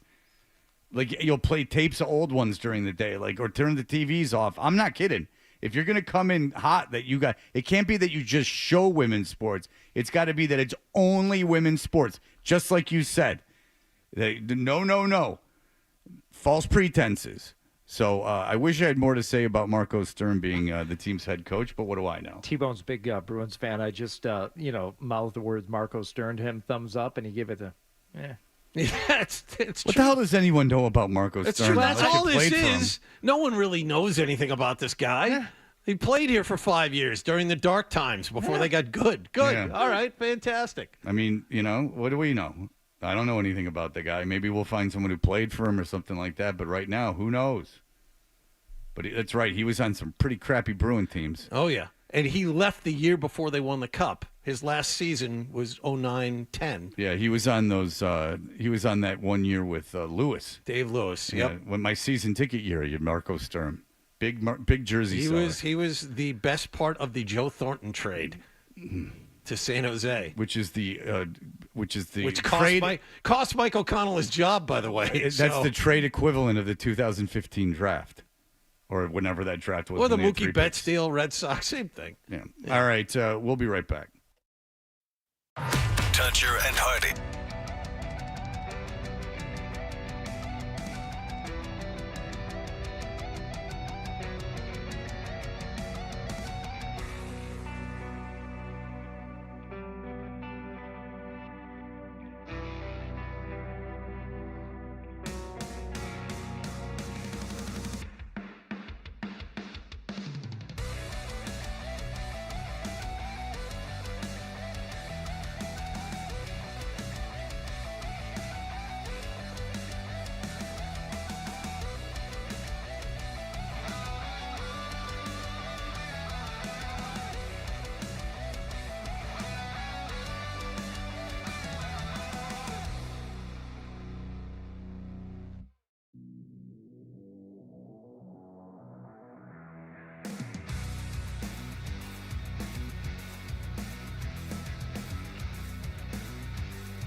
The email bit.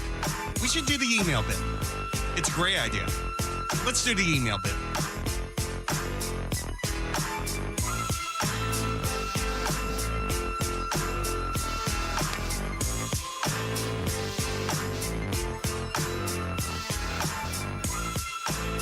Oh, thank you. All right, we will do the email bit. You have all kinds of emails here. This one says, please read. Oh, all right.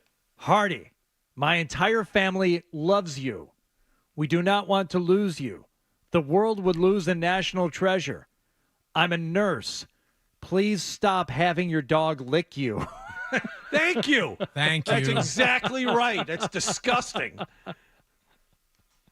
And then she includes a link from people.com, headline, after getting a rare blood infection from a dog's lick and having his legs, hands, and nose amputated, Greg Montefiore still loves his dog. Come on. What happened? That's got to be rare. I don't believe that. It's But in thank you, people. Nurse Chrissy, for the kind words. I still We think enjoyed you on, and say good. Give our best to your male and female roommates. Hello. Oh, they're very good. Chrissy Snow, you understand? Yeah, I understand. Is Very it good. okay to have your dog lick, cut, or scrape? Let's see what Dr. Google has to say about this. It is generally not recommended to let your dog lick a cut or scrape, even if it's a minor one, because their saliva can introduce bacteria and other Yeah. While dog saliva contains some enzymes with antibacterial properties, and I won't read the rest. Okay, good. I'm going to keep doing it. Yeah, I like how they eat their own vomit and cat crap. That's very exciting for them. I want them licking everything that has free access to my bloodstream. Adam really hates dogs. He said he's coming over to the house on Sunday. He said the first thing he does is he's going to kick the dog. Yep. Oh. And I said, you know what? Right in the fanny. And she'll come back and love you anyway. What's her name again there?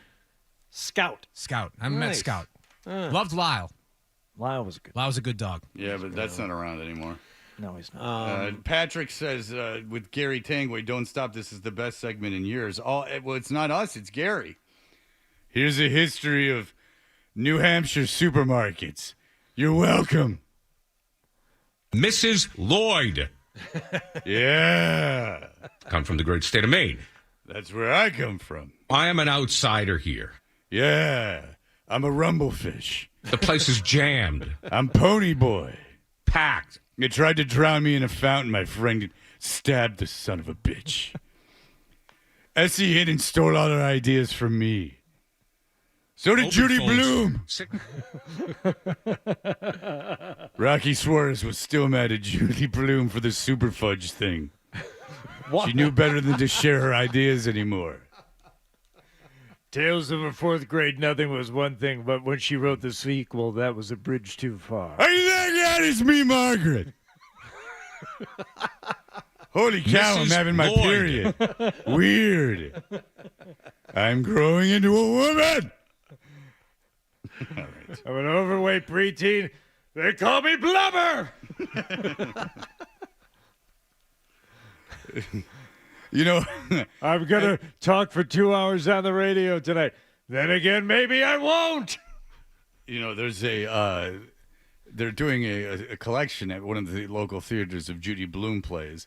I will be playing every character in Are You There, God? It's Me, Margaret. Oh, God, my period. Holy moly. Now, wait a Hey, second. it's no big deal. Your period, it makes you a woman. It's freaky, though. I mean, what's going on? No one told me this was going to happen. Hey, it's great, yeah. Yeah, I need more of a mother. Where have you been, lady? I'm having my period. This sounds more like it's inspired by Are You There, God? It's Me, Well, I Margaret. don't remember it. I only read it once. Well, but this is Gary doing the show. Gary, are you one man show? Are you reading the actual text from the book, or is it just inspired by? No, it's you got. I mean, you got. What is it like? Two books are too long. Game of Thrones, baby. I mean, you write your own script. It's a adapted screenplay. Jeez Louise. I was like, man. Pippi Longstocking, starring Gary Tanguay. Hey, look at me. I got no parents. I'm running around on this pirate ship. Get off here, little girl. Nah, I'm Pippi Longstocking. I'm full of mischief. Look at my freckles. Hello. I'm a pirate. Get off of here. Nah, go to hell, you prick. I got a sword. I stole it. Look at you. I'm like Bugs Bunny, but a girl. What about if you're doing children's literature? Maybe you could incorporate some Rocky Suarez into an Encyclopedia Brown book. Rocky Suarez, green wasn't the only, the ham wasn't the only thing with some green on it. Rocky Suarez had not been using protection for quite some time. Oh, man. What? Hello. I was like, hey, man. Rocky Suarez had never read Super Bloom, but she had a super fudge packer. What? All right, that doesn't really make sense. Dump her ass, you know. Right. I follow. Yeah, it doesn't totally make sense, but you get the drift, Jack. That's what it's all about, baby. Okay, here's some to clear things up. Carmen says, Toucher. Marco Sturm coached in Ontario, California last year. That's the team that used to play in Manchester, New Hampshire. They were the Manchester Monarchs, but moved to California 10 years ago. Yeah, it's about 30 miles west of L.A. Yeah, that makes more sense. And I got one from Nick. You were right, guys. San Jose's minor league team was previously in Worcester, the Worcester Sharks. Worcester also home to the Worcester Ice Cats, who were the Blues affiliate. So you have significant distance between the NHL team and the top minor league affiliate. Okay. Okay, picture this, Freddie. A sitcom where Gary Tanguay's wife leaves him. Impossible. He loses all his money and has to move in with his Latin American housekeeper and her family. And the language barrier and hijinks that pursue Fred, I call it Yo Tango Tanguay. Please do more Tanguay, please. Jeremy, the ghost of Dan Roach's dead dad. Yeah. Uh-oh, I lost all my cash. Rocky, hello. Can I move in? It's a lot of sexual tension. Jack and Diane. Or Sam and Diane, rather. Whoops. I'm getting my references all mixed up. All right, very good. What else? Anyone? Anything? Someone said they can make a sequel to An Officer and a Gentleman. Belichick and Lombardi after they get fired from UNC, but the only line they repeat is, I've got nowhere else to go. This will be Belichick's last coaching job. Oh, yeah. UNC. Mm-hmm. This is it. Yeah. Now, Mike Lombardi, once he makes his bones as a general manager of a high-powered college football outfit, he might be able to be, fine. He'll probably have his choice of jobs after Belichick retires. But for Bill, yeah, this is it. Well, Bill's now out of any mainstream broadcasting or any other coaching job anywhere. Yeah. Like, I guess you could get like a D2 school or like because I don't think Navy'd hire him. I don't think there's any way. No, not now. Yeah. No. If he was going to do that, it would be this job. And look, he's not young, so it's not like that big a deal. But if you didn't hear us earlier, Pablo Torre is reporting that Jordan and Bill, tried to sabotage his TV gigs. I don't know why they were paying him. I don't know why you would sabotage a gig or take a gig to get paid just to sabotage it. But that's Pablo said he's talked to at least a half dozen people, and that is what they're saying. And so now when he ultimately gets fired after this season, and he'll never get another job at like a real school or a pro team, he'll never get another real media job. And he'll just have to retire, which is what he should have done in the first place. And I think this merits mentioning. People will look at this and go, well, what if he breaks up with Jordan? And then he's on his own, and it won't be that much of a problem. That's wrong, because it's the second Jordan stops his relationship with Bill, she goes on a press tour. And it's woe is me. I was taken advantage of. Woe is me. I was only 19. He's terrible in bed. Whatever it can be. She'll just start throwing stuff at the wall, and it'll make him look much worse. Okay, if you're Jordan and this whole thing backfired and the relationship ends, how do you spin it in the media to make yourself look better? You make yourself a victim. And then it's not a hard story to believe. I was 19. He was 68. Yep. We were on this plane. He started talking to me.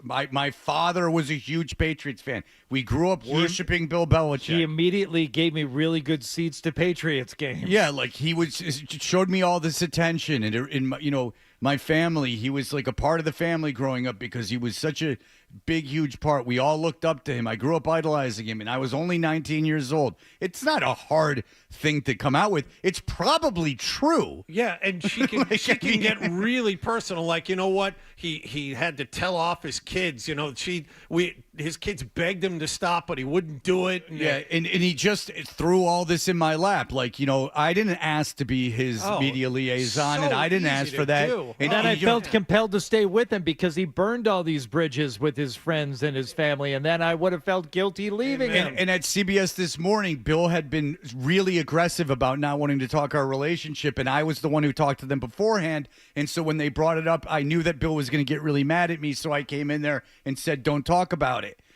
Dude, I'm a better PR agent than her. I'll give her every out there is. First of all, I don't think I'm wrong in that she was 19 on a plane. You look at like whatever with her family, whatever's going on with her family. But, her dad, let's just assume her dad really liked Belichick and they grew up as Patriot fans. She meets this guy in a plane. She's overwhelmed because it's cool to meet famous people. And, you get that feeling of like adrenaline and like dopamine. She meets the guy. He gets her number. They're not going to hook up or anything, but he has her number. It's kind of weird, but whatever. They start texting. He has to see her, and she's blown away because she can't believe she's with Bill Belichick. Yeah, it's weird that he's old, but and then he starts asking me to get these Airbnbs and starts asking me to like hide them. And so after a couple years, 3 years, I asked Bill, we finally got to start going out. Like, you got to start taking me places or this relationship can't stay. Keep going on. So he begrudgingly starts taking me to things, and then all hell breaks loose, and he goes, you know what? This is your fault because I brought you out. You handle all the media. Please. I mean, take me 10 seconds. This is going to follow him for the rest of his life. I hope it doesn't affect I truly, really mean this. I hope it doesn't affect Brian and Steve. Because I know that there's some language in the contract or something that Steve takes over if Bill, but that's got to be if Bill retires. Or if they, there's a set time. Like, there's no way if they fire Bill, Steve gets the job. That's the other thing. If you're North Carolina and this, for some reason, really goes bad in October and November, do you want any Belichick in near the program? No, and it's no fault of theirs, but no, of course not. You can't do that. No way. No, you got to just go, whoopsies, like, let's move on. Everybody this was out. a bad idea. That's it. Now, look, he could turn around and win 10 games next season, and you'll... Yeah, the ACC is not exactly great. It's not as bad as it was. But that's not out of the realm of possibility. He could win 10 games with that team. If he does, I'll be very impressed at his coaching. I mean, if he does, he's truly like a phenomenal coach. He can do that. Now, I don't know how he relates to college athletes. Yeah. But he can teach. Well, you got to be there to teach. Yep. And I'm not sure how often he's there. Yeah, so because Florida State got a lot better, to my understanding. Obviously, Clemson's always a top team. Yep. Yeah, I mean, it's not the world's toughest conference. I just wish North Carolina was coming here. Yeah, I know. That'd be great. Not. They're not this season, and that's what sucks. That'd be fantastic if they could do that. Yeah. All right. Holy crap! I just looked up the story of this guy who lost his legs and hands and nose after letting his dog lick him. Oh, it's like the. All right, maybe I will stop doing that. Yeah. Well, it took us a little gore porn there, 12. He's good. Rocky Suarez had a dog. No. What? No. Just stay away from those boobies. Anything else can go. They take him to the woodshed. How about that? Yeah, how about that? All right. I'm just very curious. Let me just real quick. It's going to take 10 seconds. Look up North Carolina's schedule. Oh, I thought you were going to look up something more on Marco Sturm. No, I got nothing else to say about Marco Sturm. All right. North Carolina's schedule is as follows. Okay. They got Texas Christian at home. Mm-hmm. I'm not positive they win that game. They're at Charlotte. Richmond at UCF is an easy. Clemson's a loss. At Cal is a win. Virginia's a win. At Syracuse is a really tough game. Stanford, surprisingly, is a win at home. At Wake Forest, Duke, NC State. So 1, 2. That's 8 or 9 wins right there. 1, 2, 3, 4, 5, 6, 7, like 8 wins. Yeah, 8 and 4. They were 6 and 6 last year, right? Yeah. He should go 8 and 4 at least. Yeah. So we'll see. I think a couple of things break right. You're in the ACC championship. I think 8 game. and 4 gets you fired, but there you go. All right, and he did to himself. We'll be back in just a moment. Essential Sports Hub headline presented by Celsius Energy Drinks. At long last, the Bruins have a new head coach. It is their former forward, Marco Sturm. The team officially announced it on both social media and through a press release within the last hour. He's been the head coach of the LA Kings' top minor league affiliate for the last 3 seasons and is now the 30th head coach in Bruins history. Leon Draisaitl scored twice, and that includes the game winner in overtime. Edmonton took Game 1 of the Stanley Cup Finals 4-3 over Florida. Game 2 is tomorrow night. Red Sox got a homer from Ceddanne Rafaela in the bottom of the 9th inning. They beat the Los Angeles Angels yesterday 11-9 at Fenway Park to avoid a 3-game sweep. They have tonight off. They visit the Yankees tomorrow evening. And Game 1 of the NBA Finals is in Oklahoma City tonight as the Thunder host Indiana. Sports Hub headlines are brought to you by Green Home. If you've got mold or funky odors creeping around your home or office, don't mess around. Visit greenhomesolutions.com/Boston to book your free consultation today. I'm John Wallach of Boston's Home for Sports, 98.5 The Sports Hub. Your next update at 10 o'clock. Stay tuned for more Toucher and Hardy on the Sports Hub. Why sit in traffic when you can take the train? Save time and money during the Cape Flyers Anniversary Celebration with $10 round trips from Boston to the Cape during the month of June. Learn more at capeflyer.com. It happens every summer. The doors in your home get harder to open and close. The question is it the heat or is it your foundation? Because problems with your foundation can affect your entire house. Uneven floors, doors and windows that are hard to open and close, and cracks in your foundation walls are all signs you need to call the pros. Ramjack New England. Ramjack's highly skilled team will inspect your foundation, assess the problem, recommend a solution, and give you an estimate that won't make you sweat. Visit ramjack.com and book an appointment. Whack the crack with Ramjack. Imagine this. It's 10 o'clock and time to go to bed. Scary, right? It might be, especially if you fear the chance of an accidental leakage and skin irritation. Well, if that's the case, you need to try Tena Sensitive Care Overnight Pads. Its skin comfort formula acts as a barrier to help protect your skin and provides triple protection against leaks, odor, and wetness, helping you feel secure throughout the night. With Tena Overnight Pads, your nights will be smoother and your days brighter. Try them now and have a smooth night. You guys, I gotta tell you about Astound. For only $60 a month, this isn't just regular internet. It's a total game changer. Streaming, gaming, watching live TV with DirecTV. With Astound, you get it all. Get fiber-powered 1 gig internet with wall-to-wall Wi-Fi starting at $60 a month. Every room stays connected. It's simple. No surprise pricing. For a short time, get a free unlimited Astound mobile line. Still thinking about switching? Do it. Go to astound.com now. Restrictions apply. See astound.com for details. At the Travelers Championship, you don't just see the action, you feel it. All the excitement, all the players, all 4 days. It's the Northeast's one and only PGA Tour's signature event, June 18th through the 22nd, and it's nearby in Cromwell, Connecticut. Watch returning champions Scotty Scheffler, Rory McIlroy, Xander Schauffele, and other PGA Tour greats in all 4 days of competition at nearby TPC River Highlands. For tickets and information, visit TravelersChampionship.com. That's TravelersChampionship.com. The Travelers Championship, there is only one. Reed's Ferry Sheds. Over 50 years, we've been selling our shed the same way. We're like a stick in the mud. Reed's Ferry does this thing. When the customer comes in, we help them buy a shed. I know, over at the home improvement store, they're cutting edge. They've got this machine that goes, "Welcome, please scan your first item." Geez, I mean, when it comes to not helping people, they got it down to a science. Now you go to Reed's Ferry. I'm sorry, you're going old school. We can't help ourselves. We pay attention to the shed customer, and boy, do we pay attention to our sheds. We wash them, sprinkle them with baby powder, give them a hug, and know them all by name. Bottom line, you end up with a lot more than their parking lot shed. Real service, better quality, backed by a 30-year warranty, and so good looking you can put it in the front yard. See for yourself at reedsferry.com. Then you make the call. Call 888 95 Sheds. Need a shed? If it says Reed's Ferry, you got a good one.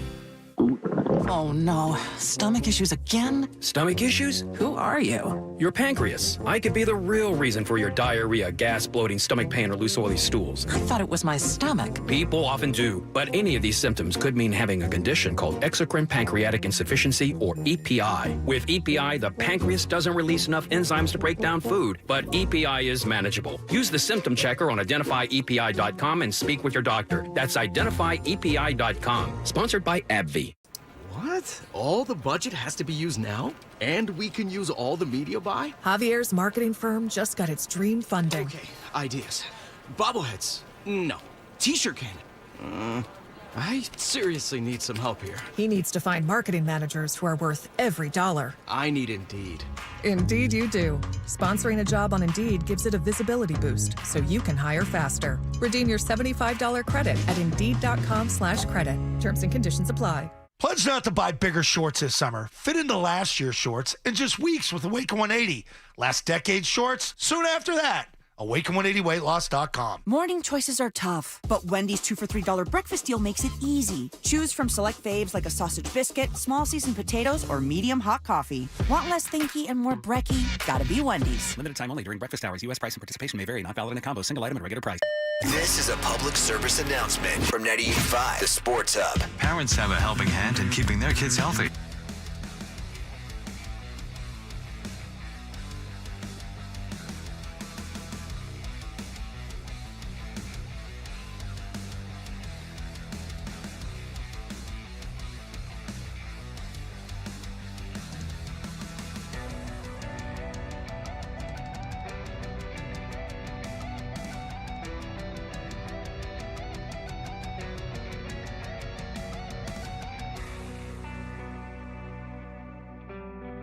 What you're thinking? What could I possibly have missed from the show? It's time for The Stack. It's definitely on there. Shedeur Sanders, number one, despite going in the fifth round.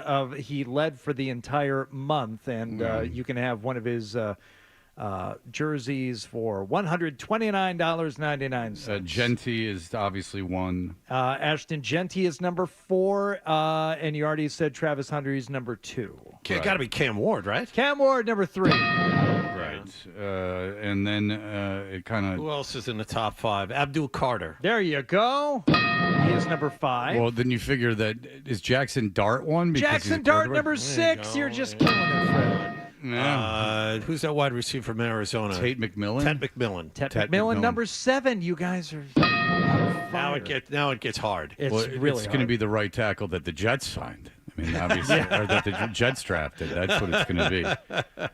Will Campbell. I was going to say, where's Will Campbell? No, Campbell. What about the kid from Texas, Golden, or whatever his name? Number 8. Who drafted him? Matthew Golden, Green Bay. Yeah. 20 something. Whatever. Right? It's a wide receiver. Okay. People like wide receivers and running backs. What are we missing? You're missing a player drafted by the Bears and a player drafted by the Colts. And this is 9 and 10? Yes. No, I think the Colts took that tight end, right? Tyler. The kid from Penn State. Tyler Warren, number 10. Yeah. In Chicago. I have no idea. Colston Loveland. Oh, he's a tight end. He's the tight end from Michigan. He went before Warren, didn't he? Yes, he did. Yeah. So there you go. He did, because Ben Johnson's a genius. Yep. Have you ever wondered how they get those jerseys to the stage so fast? No. Well, there's a guy. There's a guy who works for the company that obviously has the contract with the NFL, and he uses the Hottronics Fusion machine backstage. By the way, they said sales of the machine itself skyrocketed during COVID because people were starting home businesses where they were making their own steam press clothing. The home businesses were collecting unwarranted money from the government. The same guys who got us the hoodie that what's his name was wearing yesterday. The Kid and Play hoodie. I think is a higher quality machine than what Ford's in that thing. Sure. Run that press 350 degrees, 10 seconds it takes, boom, and then they take it out to Goodell, and it's literally hot off the presses. Well, that's fun. Yeah, I would see. I actually do think that's fun. I would like to witness that. Miley Cyrus has talked about a skincare routine that apparently she is not the first to do. What do you think she is having injected or micro-needled into her face? It is an animal product. I will tell you that much.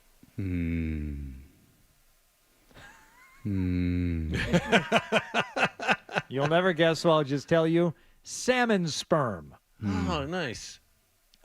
She says, I tried that salmon sperm. Have you heard about it? I tried it. Tastes strange, but my skin looks good. What do you think about that, DA? Apparently, this is something that the Kardashians... How many things do you have that? I mean, how many kinds of sperm can you inject into your face until you find salmon? I mean, how many fishes had to lose their balls just so you could find out which one works? Right, and why does it work? Thought to be due to the high DNA levels composed of amino acids. Mean who? No, DNA. Which have long been used in skincare for their hydrating and cell-renewing benefits. I wonder if this is what like Tom Cruise is doing, because, as I told you guys, I saw the new Mission Impossible. It's very puffy. You know, the whole face, there's like so much puffiness going on. It's fillers to keep the skin stretched out. Like yeah.